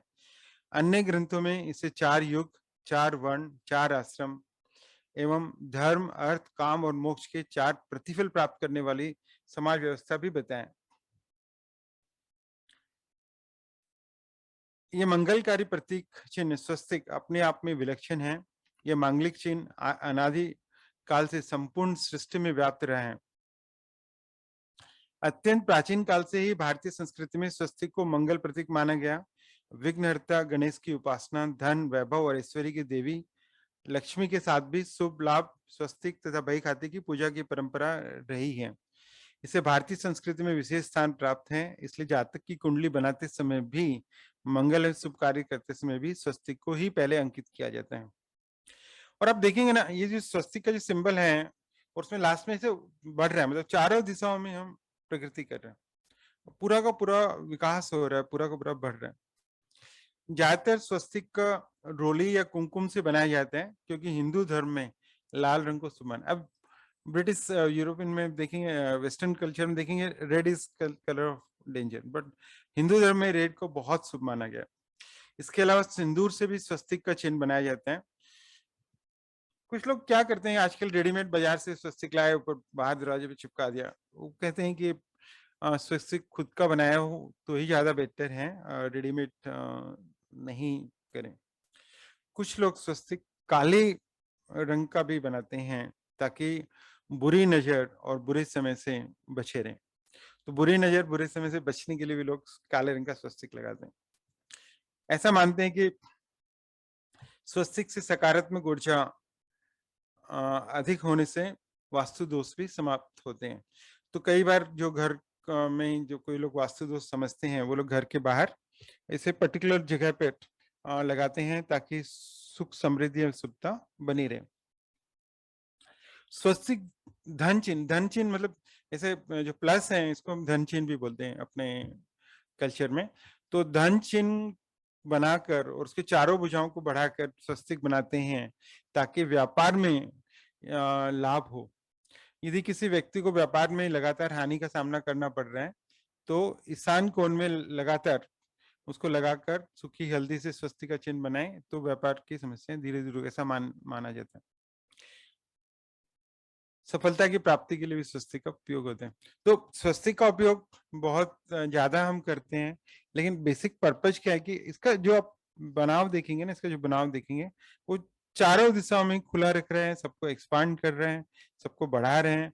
और ये पर्टिकुलरली सिंबल है, लेकिन इस सिंबल हर सब चीज का क्या होता है, कोई उपयोगिता भी इंपॉर्टेंट होती है। उसके मीनिंग शायद हमें समझ आए नहीं आए, लेकिन उसकी उपयोगिता बहुत ज्यादा। लेकिन ये हम जानते हैं, करते हैं, लेकिन हम कहाँ यूज करते हैं, कहाँ हम कर पाते हैं, कहाँ नहीं कर पाते, वो देखना है। तो किस ढंग से हम इसको सही ढंग से उपयोग करें, वो भी हमें जानना जरूरी है। चूंकि हम ऑलमोस्ट 7:30 बज गए हैं, तो अब हम दूसरे पार्ट में जाएं उससे पहले इस पर्टिकुलर जो अपने इंडिविजुअल्स के बेस्ड पे थे ना, नमस्ते, हाथ जोड़ना, चरण स्पर्श, तिलक का उपयोग करना, फिर ये नथ का उपयोग करना, स्वस्तिक, ये सब जो हमने किया पर्सनल पे, ये रक्षा सूत्र का जो हम उपयोग करते हैं पर्सनल लेवल की हमने बातें की। इन पर कुछ प्रश्न हो तो हम डिस्कस करें और फिर हम आगे मंदिर के ऊपर चलें। मैं अपने जो एडमिन है उनसे प्रार्थना करूंगा कि वो उनको कर पाएंगे, पॉसिबल है? कोई रेज हैंड किसने किया भाई? नहीं, मुझे नहीं पता चलता है, मुझे यहाँ पे नहीं पता चलेगा जब तक पार्टिसिपेंट से फीडबैक लूं। तब तक मैं उससे पहले गोविंद जी से फीडबैक लेना चाहूंगा कि भाषा और जो मैं कह रहा हूँ वो सही है, इस ढंग से चलूं आगे, या उनका कुछ सुझाव हो तो उसमें कुछ बदलाव हो। विनोद जी, आपको कोई एडवाइस की जरूरत नहीं है। आप तो जिस इन सब चीजों में इतने गहरे पानी बैठे हुए हो कि हम लोग तो उसको टच भी नहीं कर पाए अभी, जिन चीजों को, उन चीजों में आप गहरे घुसे हुए हो। हमको आप लोगों आपसे काफी कुछ आपसे सीखना है, जिससे कि आगे अपना अपना भविष्य सुधार सके हम लोग, अपना सुधार सके, अपने साथियों का, अपने हितैषियों का भी मेनली हम सुधार सके। बच्चों को, जो हमारी नेक्स्ट जनरेशन से, उनको हम जोड़ पाए, बस वही प्रार्थना है। बस सही है, बहुत अच्छा है, बहुत अच्छा है। ये मतलब एक्चुअली क्या है विनोद जी, इस तरह के वार्तालाप थोड़े से चाहिए, जिससे कि हमको सबको, हम जो बड़े भी हो गए हैं, 60-70 साल के भी हो गए, उन लोगों को भी, काफी लोगों को कुछ ज्ञान नहीं है। जो नए बच्चे आ रहे हैं, जब हमको नहीं है, तो हम लोगों ने अपने बच्चों को भी वो ज्ञान दिया नहीं है। हम भी उनको यही बोलते चले आ रहे हैं, अरे भाई ऐसा होता आया है, हमारे पिताजी ऐसा करते थे इसलिए हम ऐसा करते हैं, हैं? ऐसा ही सब लोग अपने अपने बच्चों को ऐसा बोलते हैं। उसकी वजह से आज की यंग जनरेशन में ये उत्कंठा ज्यादा बढ़ती जा रही है कि भाई ऐसा क्यों। ये तो पिताजी ने, माताजी ने तो बोल दिया, हाँ भाई बुजुर्ग करते हैं, अब उनसे हम मुंह नहीं लगना चाहते, चलो किसी और से पूछते, समझो। तो आज ये सब ज्ञान की, ये सब वार्तालाप की बहुत जरूरत है, जिससे कि लोगों को अपने संस्कार समझ में आ सके और संस्कारों का पालन करके सब अपना अपना उद्धार कर सके।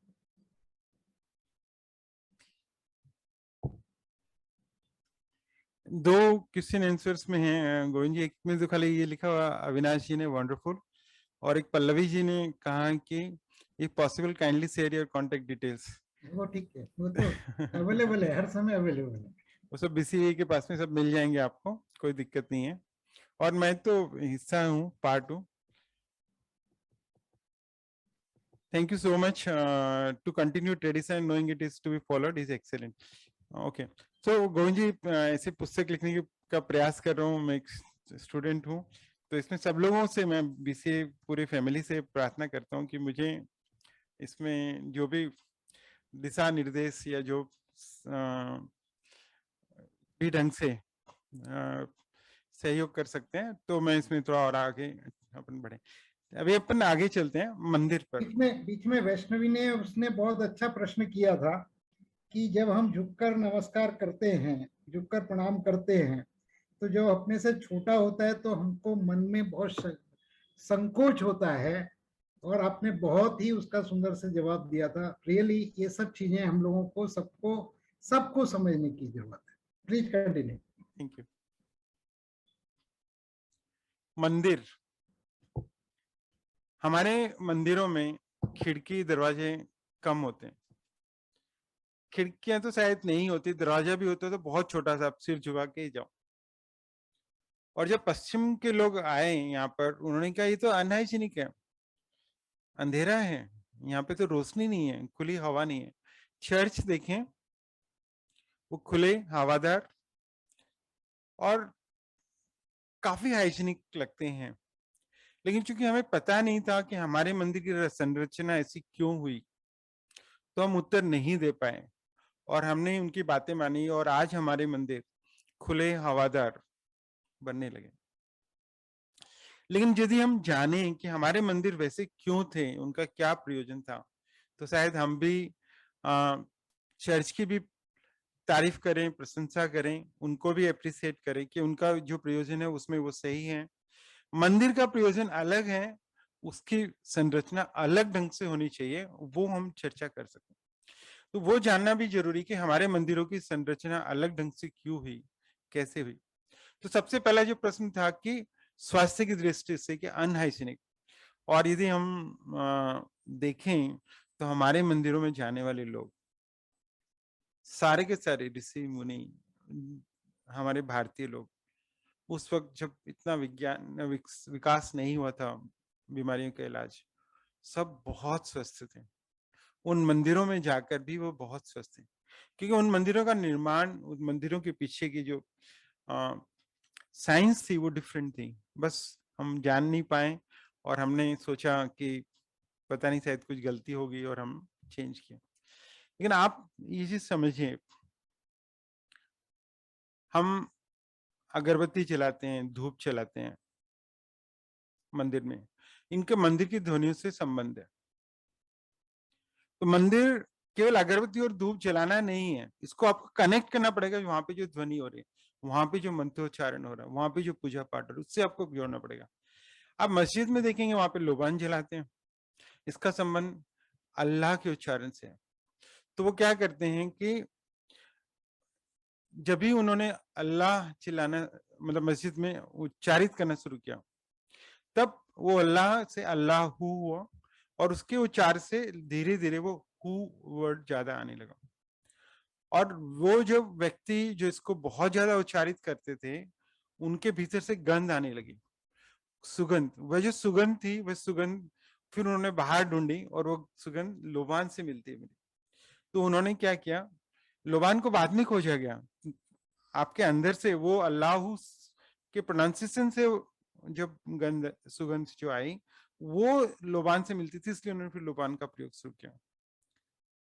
ओम का उच्चारण हमारे यहाँ जब करते हैं तो अलग गंध आएगी, अलग प्रकाश का अनुभव होगा। तो क्या आप सोच सकते हैं कि ओम शब्द के उच्चारण से भी हमारे एक प्रकाश का अनुभव हम करते हैं, और वो जो प्रकाश का अनुभव है जो हमने ओम के उच्चारण से किया, वही प्रकाश उस मंदिर में, उसी तरह का प्रकाश, उसी के आधार पर प्रकाश, कितना प्रकाश हो उसका इंतजाम किया। अंतर आकाश में जितना प्रकाश था, उतनी ही प्रकाश की व्यवस्था मंदिर में की गई। बहुत मध्यम, अनाक्रामक प्रकाश, जो अटैक नहीं करे, जो आपको डिस्टर्ब नहीं करे। इसलिए घी को चुना, क्योंकि दीपक जलाना है तो घी को चुना, क्योंकि वो आंखों को चोट नहीं करता, बहुत अनाक्रामक है। अब इसको ये अपन एक एक्सपेरिमेंट समझें कि किरोसिन, मिट्टी का तेल का हम दीपक जलाएं और उसको आंखों से, टकटकी आंखों से उसको देखें 1 घंटे तक लगातार। 1 घंटे बाद क्या होगा, हमारी आंखों में जलन होगी, हमारी आंखों की रोशनी में दिक्कत लगेगी, हमारी आंखें थक जाएगी, जलन होगी, आंखों की रोशनी कम होगी। वहीं हम घी के दीपक के पास बैठकर घंटे भर उसे देखें तो हमारी आंखें शांत होगी, स्निग्ध होगी और आंखों की ज्योति बढ़ेगी। अब ये जो प्रयोग थे जो उन्होंने लेके आया, वो हजारों वर्ष, सैकड़ों वर्ष उन्होंने प्रयोग किए, उन्होंने महसूस किया और वो सब चीजें लेके आए।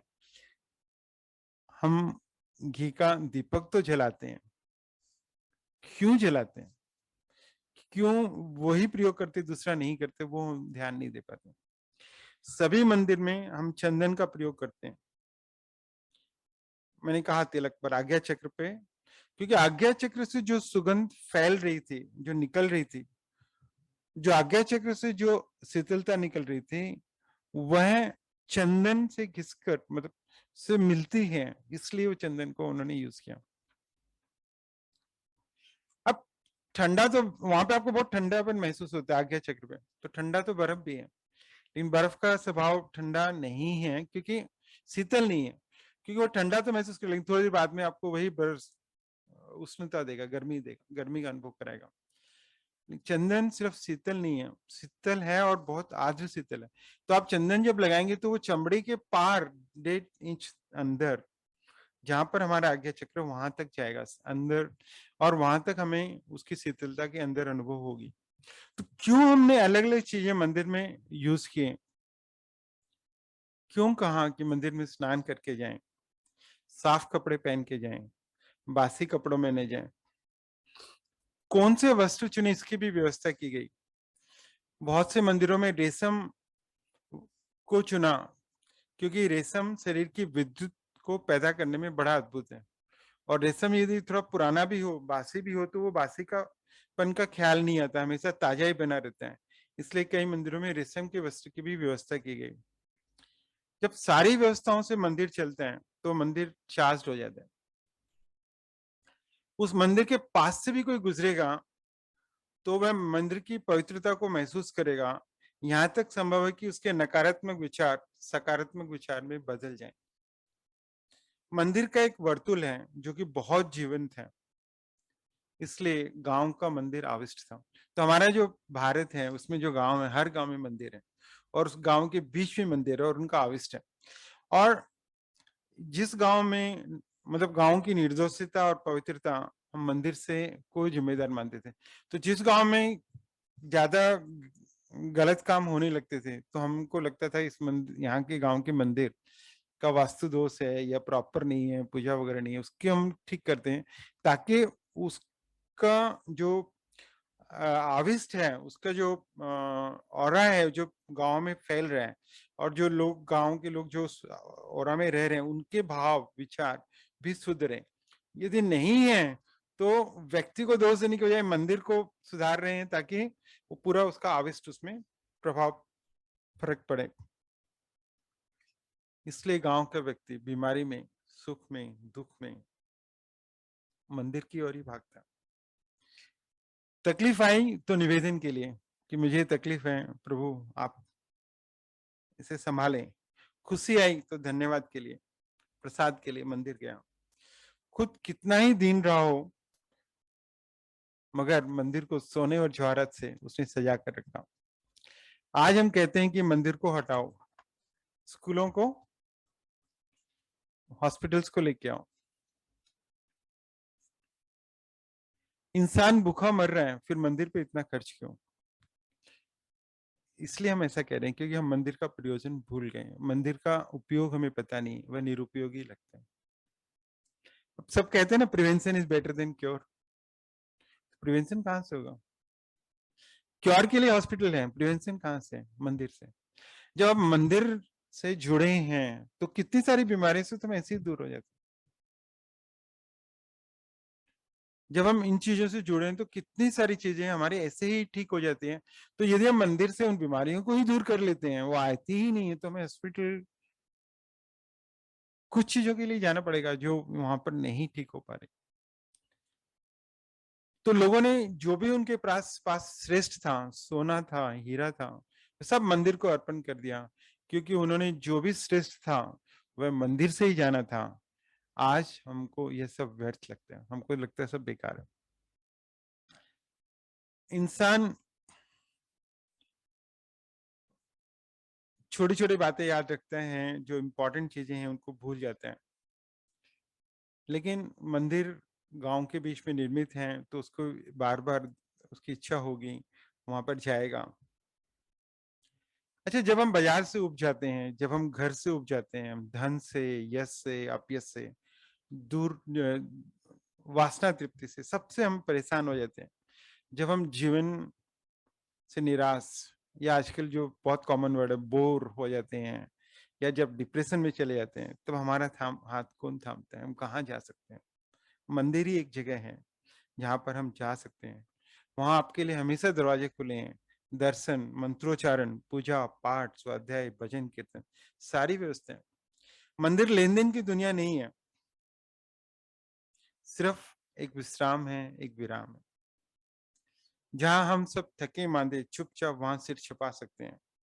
वहां कोई शर्त नहीं, वो नहीं कहते कि आप इतना धन हो तो ही आओ, इतना ज्ञान हो, इतनी प्रतिष्ठा हो, ऐसे विशेष कपड़े पहन के आओ, ऐसा कोई नहीं कहता।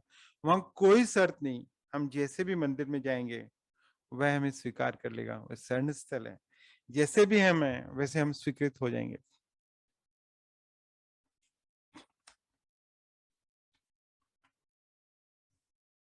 इसलिए जरूरी है कि बच्चों को 7 वर्ष से पहले ही हम मंदिर से जोड़ें, क्योंकि 7 वर्ष के बाद वो मंदिर से ऊपरी तरीके से जुड़ पाएगा, अंदर से नहीं जुड़ पाएगा, उसका एक हिस्सा नहीं बन पाएगा। जीवन की सारी दौड़ धूप के बाद वही मंदिर का कोना उसका आखिरी घर और निवास होने वाला है। जीवन की सारी दौड़ धूप के बाद वही मंदिर का कोना उसका आखिरी घर और निवास होने वाला है। मंदिर के प्रतिबिंब उसके चित्त में उतरते जाएं, वह अवचेतन मत में गहरे उतरते जाएं, क्योंकि वही जगह उसका विश्राम स्थल बनेगी। इसलिए सारी पृथ्वी पर आप एक विशेष बात देखेंगे, पूरी दुनिया में लोग अलग अलग रहे, एक दूसरे से जुड़े भी नहीं, आपसी कम्युनिकेशन भी नहीं था, लेकिन कोई भी कम्युनिटी, कोई भी रिलीजन, कोई भी प्लेस, कहीं पे भी आप देख लीजिए, हर सभ्यता ने, हर संस्कृति ने कोई न कोई तरह का मंदिर बनाया।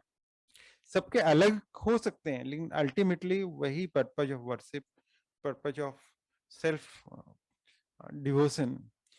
चाहे उसको आप मस्जिद कहो, चाहे उसको आप गिरजाघर कहो, चाहे गुरुद्वारा कहो, जब हजारों नाम मिलेंगे आपको, लेकिन आपको आश्चर्य होगा कि मनुष्य जाति जहां भी रही, जिस जगह भी रही, एक दूसरे से परिचित नहीं रही, बिना जाने समझे सबने अपने अपने ढंग से इसका निर्माण किया।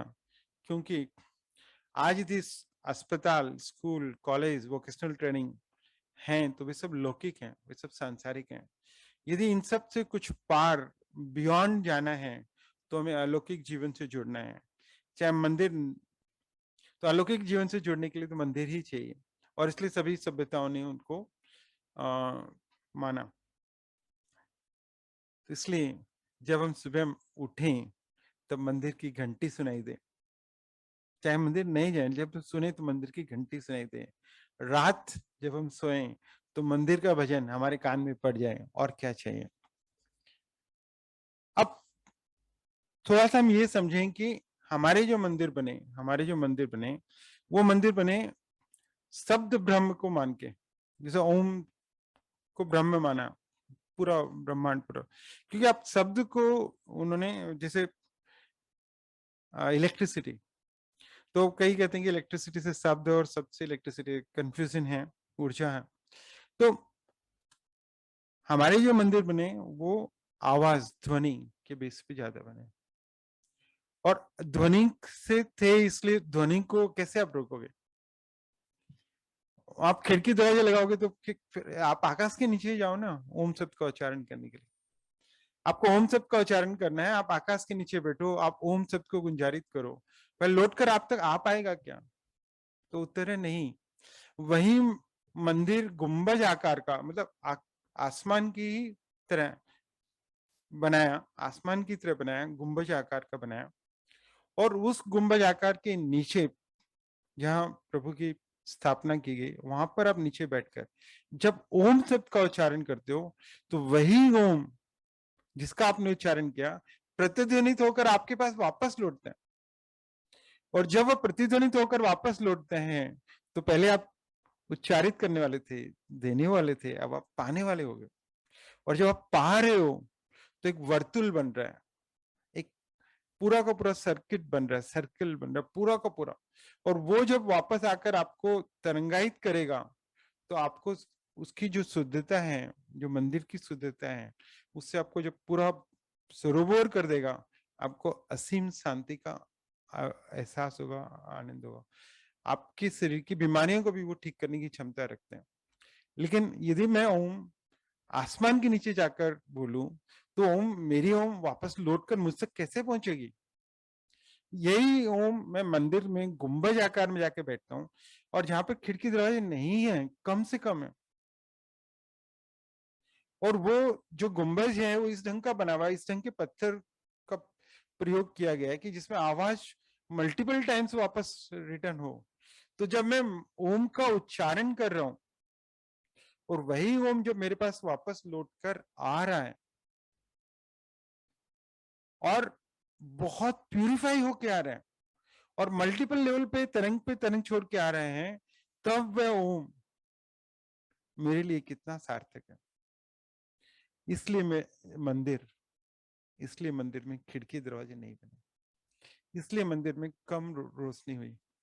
दीपक तो जलाए हमने, हम दीपक को मानते हैं कि इट्स ए नॉलेज, अंधकार अज्ञानता का प्रतीक है, तो दीपक नॉलेज का प्रतीक है।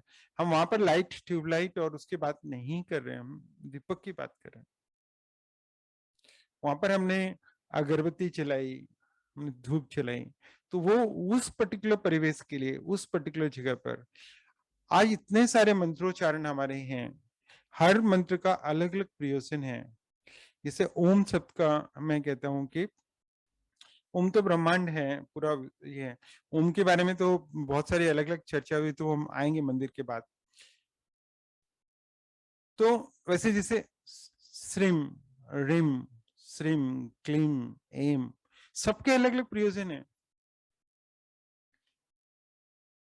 तो यदि प्रसिद्धि चाहिए तो श्रीम शब्द का उच्चारण से, जब हम नासाग्र पर ध्यान देकर श्रीम शब्द का उच्चारण करेंगे तो हमें जो प्रसिद्धि चाहिए, जो हमें सफलता चाहिए, वो मिलेगी।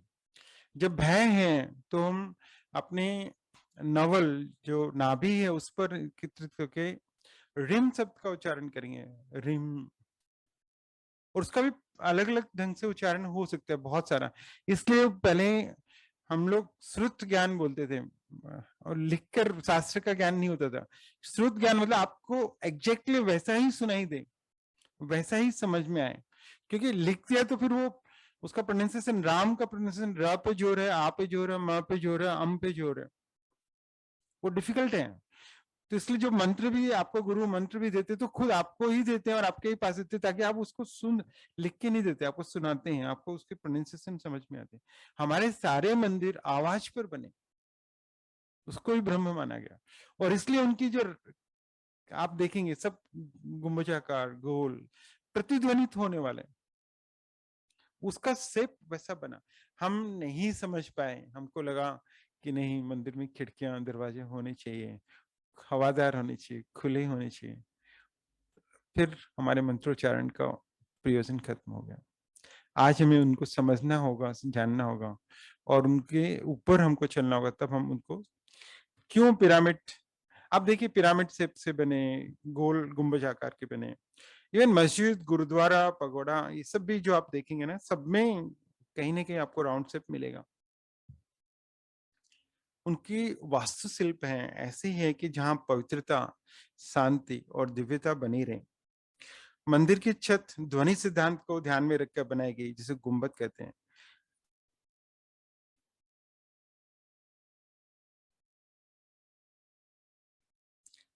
मंदिर को इतना मतलब शुद्ध तरीके से बनाया गया। इवन जो प्रतिमा है, प्रतिमा में प्राण प्रतिष्ठा की गई। अब वही प्रतिमा, जब तक उसमें प्राण प्रतिष्ठा नहीं की गई, उसको हम पूजा नहीं करते, उसका हम अभिषेक नहीं करते, उसके आगे हम शीश नहीं झुकाते। वही प्रतिमा पत्थर की है, लेकिन जब वो प्रतिमा प्राण प्रतिष्ठित हो गई तो हमारे लिए एकदम पूज्य हो गई, एकदम पूज्य हो गई हर तरीके से। यहाँ तक हम पीठ भी नहीं दिखाना चाहते उनको, इतना ज्यादा पूज्य हो गई। तो वही प्रतिमा जब बाहर है, पाषाण से बनी हुई है, स्टेचू है, वही प्रतिमा जब प्राण प्रतिष्ठित हो जाती है तो कैसे पूज्य हो जाती है, उसको ही हमें समझना है। उस पर्टिकुलर प्लेस में उसका जो रोल है उसको। तो इसलिए आप जब मंदिर जाते हैं तो वहां पर आपके जो भाव हैं वो शुद्धता लेके आते हैं। आप खुद से भी झूठ नहीं बोलना चाहते, नकारात्मकता दूर होने की संभावना है, सकारात्मकता बढ़ती है। लेकिन क्या होता है कि आज के मंदिरों में हमारी लाइन लगी है, हाथ जोड़ा निकल गए, वहां पर रुकने का कहाँ मौका मिलता है। फिर इसलिए उन्होंने बोला कि एटलीस्ट तुम 3 प्रदक्षिणा तो दो, 5 दो, 7 दो, कुछ देर तो ठहरो। शिखर बंद बनाया, शिखर बंद बनाया उनको, ताकि उसके ऊपर कुछ नहीं हो। इसलिए हम शिखर कभी भी घर पे मंदिर बनाते हैं तो उसमें शिखर नहीं लगाते। घर के मंदिरों में कभी शिखर नहीं होता बाहर, तो उनको शिखर बंद बनाया। उसके भी पीछे वैज्ञानिक कारण थे। उसके ऊपर कलश की स्थापना की गई, उसके ऊपर वहां नारियल नहीं रखे तो भी नुकीला वो जो बनाए हैं, वो उसका भी एक पर्टिकुलर प्रयोजन था। उस वक्त ये जो बने हमारे उसमें भी उस वक्त पुराने युग में जब बने साल में, तो उसमें लाइटनिंग कंडक्टर रखा गया। तो आज जो भी बिजली गिरती है बारिश में, बादलों से जब गिरती है, तो मंदिरों पे कुछ नुकसान नहीं होता, क्योंकि वो पूरी की पूरी लाइट कंडक्टर लगा हुआ है, और वो पूरी जो इलेक्ट्रिसिटी जो फॉल होती है वो पूरी पृथ्वी में जाके समाहित हो जाती है। और उसमें भी हमने अलग अलग तरह के कलश बनाए जो गुंबज के ऊपर हैं, वर्धिनी कलश, और वो अलग अलग तरह के बहुत सारे कलशों की हमने निर्माण किया।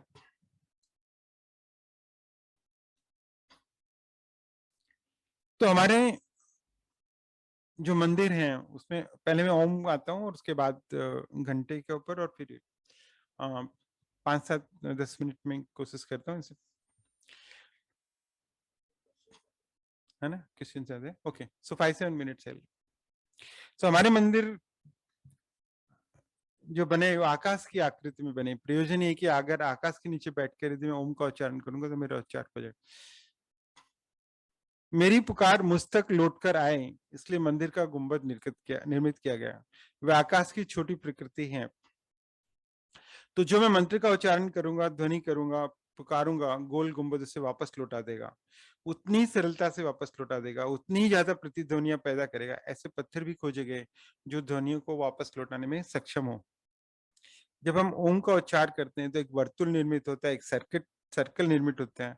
उच्चार का, ध्वनि का, लौटती ध्वनि का एक सर्कल निर्मित होते हैं। गूंजी हुई ध्वनि को मंदिर का गुंबद हम तक लौटाकर एक वर्तुल निर्मित करते हैं। उस वर्तुल का आनंद ही अद्भुत है। उसे पुकारने वाले ही नहीं, पाने वाले भी हम बन जाते हैं। हमारी ध्वनि तो मनुष्य की है, पर उस लौटती हुई ध्वनि, हमारी ध्वनि तो मनुष्य की है, पर वह लौटती हुई ध्वनि दिव्यता की प्रतीति प्रवेश करने लगती है। वह नए वेग, नई शक्तियों को समाहित करके वापस लौटती है। अगर बिल्कुल शांत, एकाग्रचित होकर हम ओम का उच्चार करते हैं तो वर्तुल निर्मित होगा, और जैसे ही वर्तुल निर्मित होगा विचार बन जाएंगे, विचार बंद हो जाएंगे, विचार शून्य हो जाएंगे। तो जैसे ही हम मंदिर में ओम शब्द का उच्चारण करेंगे और वो वापस प्रतिध्वनित होके आएगा, तो हम जाते हैं, बैठते नहीं है। तो अब अगली बार जाएं, बैठें, ओम का उच्चारण करें। और ओम का उच्चारण कैसे करना? ओम 3 शब्दों से बना है, अ उ म। तो आप खूब जोर से ना 5 बार 7 बार बोल के देखिए, बिना किसी से संकोच के। आवाज कहाँ से आ रही, और आप पाएंगे कि आपकी आवाज नाभि से आ रही। ऊ आवाज कहाँ से आ रही है? तो आप पाएंगे कि आपके यहाँ से और गले से, इस पोर्शन से आपके ऊ आवाज आ रही है। तो जब आप ओम शब्द का उच्चारण करते हैं तो इसको शुद्ध करता है, इसको शुद्ध करता है, और मैं जो है उसको आप बोल के देखिए, खूब जोर से बोल के देखिए, कहाँ से आ रही है, कहाँ से आ रही है आवाज। तो आप पाएंगे कि की आवाज यहाँ पर से आ रही। और ये हम नॉर्मली ओम जब बोलते हैं तो हम ओम, बस ओम, तो जो है वो छोटा बोलते हैं। लेकिन यदि हम तीनों को बराबर के अनुपात में बोले, ओम,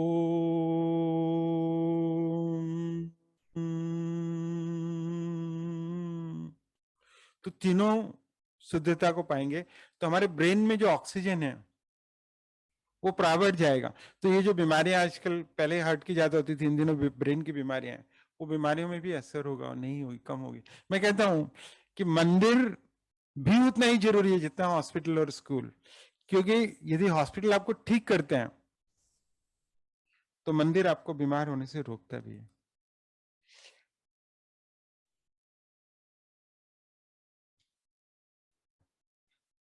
ओम ध्वनि का आघात आपको प्यूरिफाई करता है।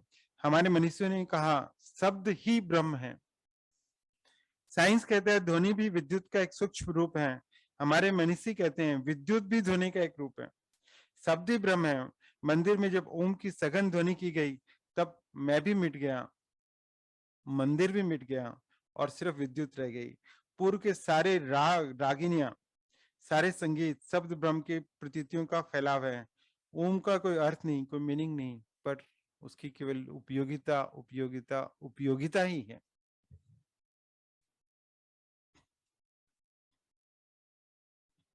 सो ओम को तभी ये भी कहा कि किरण बेदी जी ने कहा कि सोलर की आवाज है, फिर बाद में लोगों ने कहा कि नहीं वो तो हम की आवाज है, सन की आवाज नहीं है।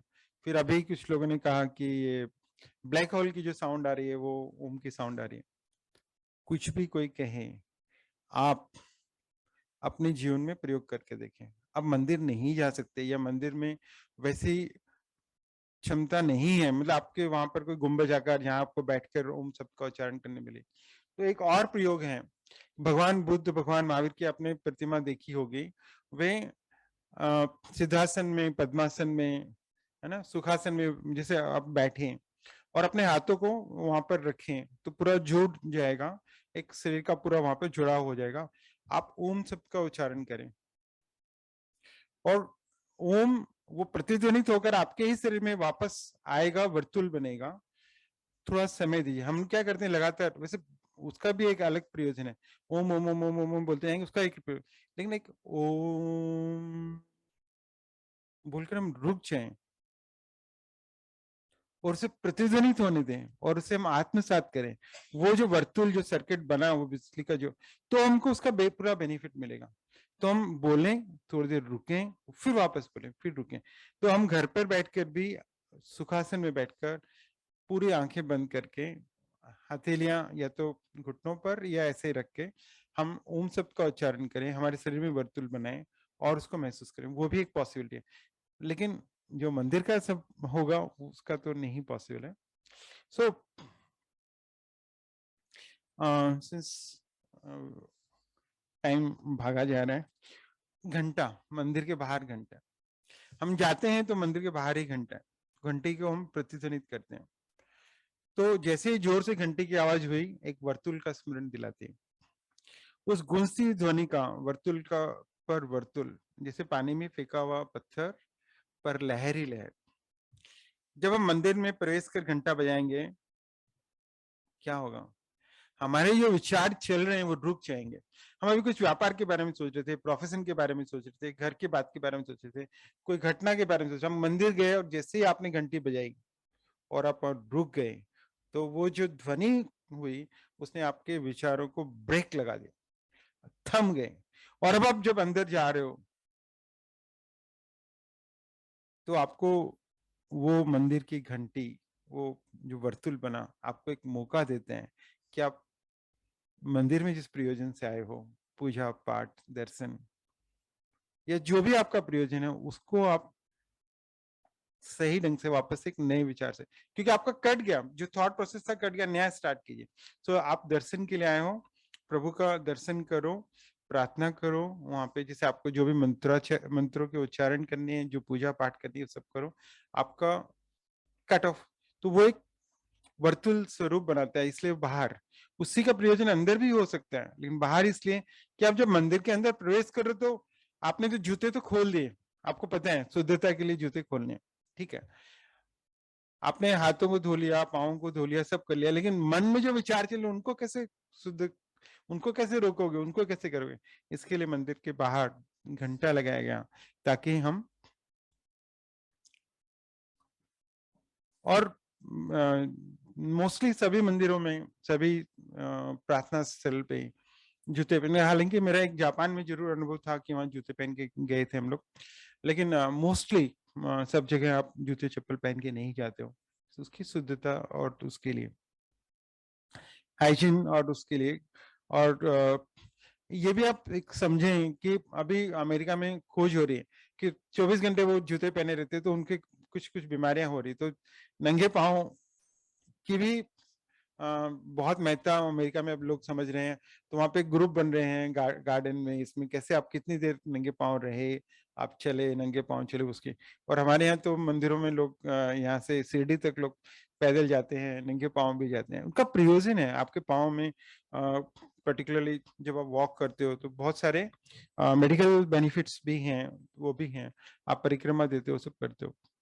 और जब हम भजन जब गाते हैं तो आप एक चीज समझिए कि जैसे ओम शब्द भी है कि यदि हम दोनों कानों में अंगुलियां डाल लें और उसके बाद हम पूरा कंसंट्रेट करके यदि उसको मस्तिष्क पे ध्यान दें तो हमें एक आवाज सुनाई देगी। तो स्टार्टिंग में जो आवाज सुनाई देगी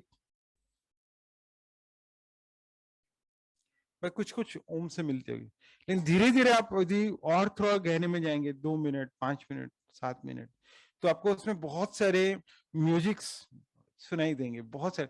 और आज जितने भी म्यूजिक हमारे मंदिरों में बने हैं, जितने भी सब बने हैं, वो आप चाहे वीणा, तानपुरा, डफली, सबके जो भी है, वो सारे के सारे की उत्पत्ति आप पाएंगे कि वहां से हो रही है। आपके अंदर ही कहीं पर आप उस आवाज को सुन रहे हो और उसको फिर क्रिएट कर रहे हो और फिर अलग अलग इंस्ट्रूमेंट्स बना रहे हो। और जब आप भजन गा रहे हो तो आप खुशियों के, दुख के, प्यार के, पूजा के, इवन वॉरियरशिप के, सब तरह के आप भजन वगैरह गा रहे हो और आप एक मेंटल पीस पा रहे हो, लोगों का सत्संग। तो उससे क्या होता है कि बहुत सारे स्ट्रेस, एंजाइटी, इमोशनल टर्मोइल सब, क्योंकि वो म्यूजिक है, रिदम है। इवन ट्रेन में हम लोग देखते हैं, इन दिनों तो नहीं ट्रेवल होता उतना, लोकल ट्रेन में वो भजन कीर्तन, बॉन्डिंग होती है, फेलोशिप होता है आपस में, लोगों के साथ में भजन करने से आपस में प्रेम, स्नेह का प्रगाढ़ता बढ़ती है, आपस में बॉन्डिंग बढ़ती है, एंड भी वेलबींग और सिक्योरिटी बढ़ती है, आपस में एक इंटरनल स्ट्रेंथ भी हमारे अंदर मन में विचार आता है। इसी तरह हवन है, हवन के प्रयोजन है, वातावरण की शुद्धि, अग्नि की शुद्धि, उनका प्रोनाउंसिएशन, और क्यों हम पर्टिकुलर टाइप के उसमें यूज करते हैं, अर्धन पोटी क्यों यूज करते हैं, उन सब के भी प्रयोजन है, उन सब के भी हैं।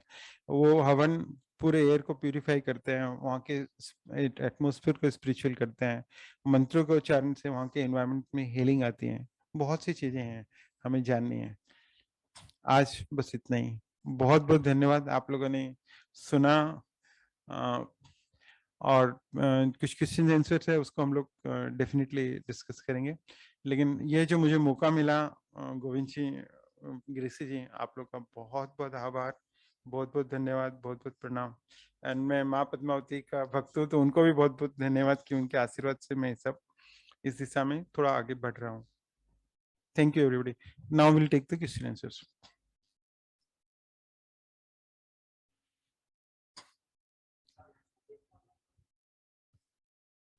तो क्वेश्चंस में वो अविनाश रवानी जी का पढ़ दिया था, वंडरफुल। पल्लवी जी का excellent deliberation, Pallavi ji to continue traditions. Avinash Rawani ji का, आपकी जनरेशंस को एग्जाम्पल के बिना नहीं मानती, एक पुस्तक ऐसा दीजिए या एक यूट्यूब बैंक बनाकर शेयर करें कि कृपा जो उनसे शेयर कर सके। क्वेश्चंस नहीं है उनके, एक्सप्रेशंस है ना, ठीक है। और हैं इसके अलावा? वही ना, आपकी जनरेशंस को एग्जाम्पल के बिना नहीं मानती, एक पुस्तक ऐसा दीजिए या एक यूट्यूब बना, मैं कोशिश कर रहा हूँ ऐसी पुस्तक लिखने की, आप लोगों का आशीर्वाद चाहिए। Pallavi Agarwal, thank you so much, superb session. किसी को कुछ कहना है, कुछ अविनाश जी का सेशन, ये क्वेश्चन सजेशन अच्छा है। Thank you. किसी को भी कुछ कहना हो तो अपना हैंड रेज करें, उनको राइट्स दे दें। राइट सबको दिएगा? अच्छा, राइट सबको दिए, जिसको भी कुछ कहना हो अनम्यूट करके बोल सकते हैं। सर मुझे पूछना था कि मैंने ऐसे सुना है कि कोई भी मंत्र या फिर शब्द हम बोलते हैं तो वो 108 बार बोले, तो उसका कुछ लॉजिक है कि 108 बार बोलने का, मतलब क्यों बोला जाता है 108 बार? हाँ, जो भी अपने मालाएं बनी है, जरूरी नहीं है सब मंत्र आप 108 बार बोले, लेकिन ऐसा मानते हैं कि 108 बार यदि हम बोलते हैं तो उसका बेनिफिट्स ज्यादा होते हैं। तो क्या होता है कि 108 बार का कुछ लॉजिक है, साइंस है, मैंने इसकी अभी तक रिसर्च नहीं किया है, लेकिन आप बहुत इंटरेस्टिंगली पाएंगे कि अपनी जितनी मालाएं हैं उन सब में भी 108 बार का ही है। और इसके अलावा 3 अलग रहती है उसमें, सम्यक दृष्टि, सम्यक ज्ञान, सम्यक चारित्र। और एक बहुत इंटरेस्टिंग चीज जो मतलब अपने कल्चर से सोचे तो अभी एक होनो हो पोनो पोनो बोलकर एक आजकल आ रहा है, उसमें वो बोलते हैं कि आप इसको सुनिए, तो उसमें 4 चीजें बोलते हैं कि I am sorry, please forgive me, I love you, thank you. वो भी 108 बार का उन्होंने बनाया। मतलब ये अपने इंडियन कल्चर से नहीं है, दूसरे कल्चर से है, वहां पे भी मैंने देखा कि वो 108। इसके पीछे लॉजिक मुझे उसकी स्टडी नहीं है अभी तक, लेकिन हमारे आप देखें कि हिंदू धर्म हो, जैन धर्म हो, दूसरे धर्मों में भी सब में इसको 108 बार का बहुत महत्व है, बताया है। लेकिन मुझे कोई प्रॉपर जानकारी नहीं है, इसलिए मैं इस पे आंसर नहीं दे सकता। May be next time will give the answer. और सर और एक क्वेश्चन था कि हम जब मतलब पंडित जी को या फिर किसी और को जब बुलाते हैं घर पे, मतलब जब नई घर वास्तु हम लेते हैं तब वो बोलते हैं कि इसी डायरेक्शन में ये होना चाहिए, किचन इस डायरेक्शन में, दरवाजा इस डायरेक्शन में, तो ऐसा क्यों मतलब? उसका और अगर लॉजिक जैसे नहीं मैंने रखा, उसका अगर लॉजिक मैंने नहीं जैसे रखा आपको तो बताया। कुछ होता है क्या ऐसा? हाँ, उसका लॉजिक बताया कि जैसे मैंने ये बताया था शुरू में, आपने सुना होगा कि नॉर्थ में सिर रखकर नहीं सोना चाहिए। नॉर्थ में सिर रख के सोएंगे तो क्या होगा कि हमारे शरीर में जो ब्लड है वो ब्रेन से गुजरता है, और जब हमारा सिर नॉर्थ में रहेगा तो हमारा ब्लड नॉर्थ में वो मैग्नेटिक इफेक्ट करेगा, तो हमारे सिर में यदि ब्लड बहुत ज्यादा एकत्रित होगा एक साथ में तो वो नेगेटिव इफेक्ट देगा। तो उससे हमको बुरे सपने या इम्प्रॉपर स्लीप या वो सब दिक्कत होगी। अब समझो इसी चीज को आप आगे बढ़ाओ, तो आपको रूम ऐसा बनाना चाहिए जिसका हेड, आपका सोने का जो व्यवस्था है वो नॉर्थ में नहीं हो, दूसरी दिशा में हो, है ना, साउथ में, ईस्ट में, कहाँ पे। तो अब एक चीज आपने ली तो फिर आपकी दूसरी चीज, तीसरी चीज, चौथी चीज, इन सब के पीछे साइंस है, रीजंस है। नॉर्थ ईस्ट में आपका ये हो पूजा का स्थल हो, साउथ ईस्ट में आपका किचन हो, ऐसा उनकी साइंस है। अब ये सब उन्होंने स्टडी की थी बहुत साल पहले, और अब वो सारे लुप्त हो गई, गुम गई, यार आज पॉसिबल नहीं है कि हमारे जो फ्लैट्स बने हैं वो इस ढंग से बने कि आप सारी चीजें आपके हिसाब से नहीं ले सकते। पहले के जमाने में पूरा प्लॉट लेके जब घर बनाते थे तो वो सब पॉसिबल था, बट इन सब चीजों के पीछे साइंस है, रीजन है, लॉजिक है। अब क्या है कि जो ऊर्जा बहती है, जो पानी है, वो आप कितना भी कर लीजिए, पानी जैसे भी हम घर बनाते हैं तो पानी जो बहेगा वो किस तरफ बहना चाहिए, क्योंकि यदि उसको आप प्रॉपर दिशा नहीं दोगे, स्लॉप नहीं दोगे, नाले की तरफ नहीं बहे, तो फिर वापस वो पानी सारा घर में बिखरा हुआ रह जाएगा। You have to give a proper slope, हर कमरे में, हर किचन में, सब जगह स्लॉप देना है आपको। बाथरूम का उसके पीछे एक पर्टिकुलर साइंस है कि इन लोग जो बना रहे हैं तो डक्ट एरिया होनी चाहिए टॉयलेट्स के उस ढंग से, जो उनके पीछे लॉजिकल साइंस है। वैसे ही जो हमारी ऊर्जाएं हैं, जो हमारी ये हैं, उनका असर होता है। अब बहुत बार हम उसके रीजंस नहीं समझ सकते, लेकिन हम देखेंगे, पाएंगे कि रियल प्रैक्टिकल एक्सपीरियंस करके।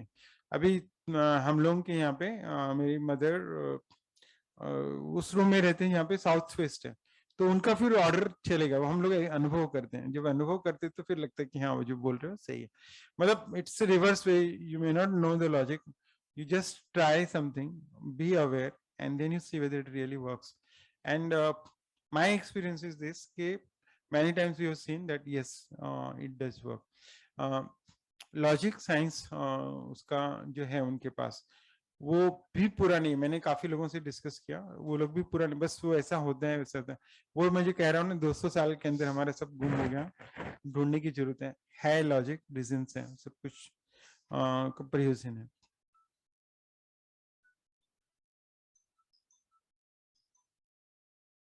कृषि जी, और भी कोई है प्रश्न पूछने वाले?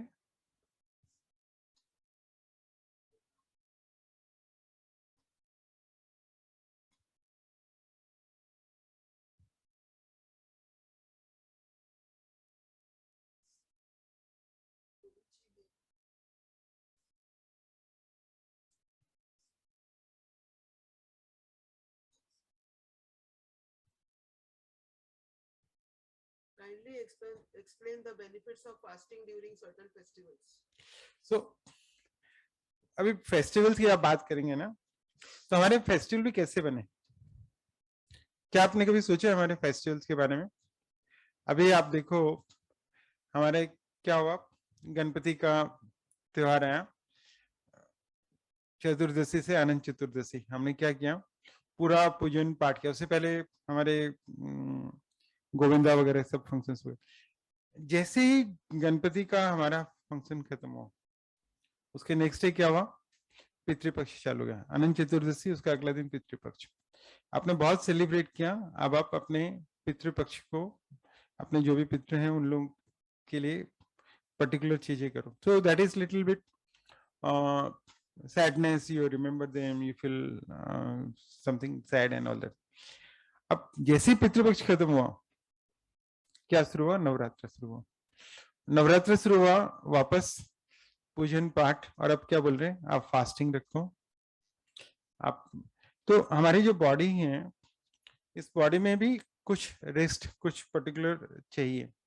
तो आजकल तो बहुत से लोग ये फास्टिंग्स की बात करने लगे कि आप 12 घंटे का फास्ट करो, 16 घंटे का फास्ट करो, 8 घंटे खा लो, 16 घंटे मत खाओ। तो उनका सबका एक प्रयोजन है। अभी क्या किया है कि जैसे ही इन सब चीजों को जोड़ा धर्म से, तो क्या होता है कि लोग फिर उसको फास्टिंग को फॉलो करने लगे। तो हमारी बॉडी की जो कंटिन्यूअसली कुछ ना कुछ कर रही है फंक्शन, उसको जो रेस्ट चाहिए, भोजन को पचाने के लिए जो इतनी शक्ति चाहिए, उसको जो रेस्ट चाहिए, तो उस रेस्ट के लिए ये सारे जो उन्होंने बताए। बस बेसिकली क्या हो गया, जैसे मैंने बताया, एसोसिएशन कर दिया, क्योंकि हम लॉजिक और रीजनिंग पूरा नहीं समझते, तो हमको बता दिया कि ठीक है, अभी ये जो पर्टिकुलर पीरियड आ रहा है, अष्टमी आ रही है, चतुर्दशी आ रही है, संकष्टी आ रही है, इस पे आपको व्रत करना है। लेकिन आप देखेंगे बहुत से लोग वार के हिसाब से भी कर देंगे, एवरी ट्यूसडे, एवरी थर्सडे, तो भी वो लोग का वो चलते हैं। तो बहुत ज्यादा बेनिफिशियल है, साइंटिफिकली बहुत ज्यादा बेनिफिशियल है फास्टिंग। और ऐसा पाया गया है अभी लेटेस्ट रिसर्च में कि कैंसर जैसी डिजीजेस, जो लोग रेगुलरली फास्टिंग्स वगैरह करते हैं, जैसे एकादशी और पर्टिकुलरली वो जो फास्टिंग करते हैं, उन लोग को ये डिजीजेस नहीं होती। तो इनका सबका लॉजिक है, पर्पज है, और बहुत साइंटिफिक रीजंस हैं कि why fasting is important, how you do the fasting. तिथियां इसलिए जोड़ दी, वार इसलिए जोड़ दी कि आप उस बहाने उसकी गरिमा को समझते हो, उसको महत्व को समझते हो। अब जैसे जैन फिलोसफी में अष्टमी और चतुर्दशी को हरा नहीं खाते, तो एटलीस्ट आप every 7 days you are living particular thing.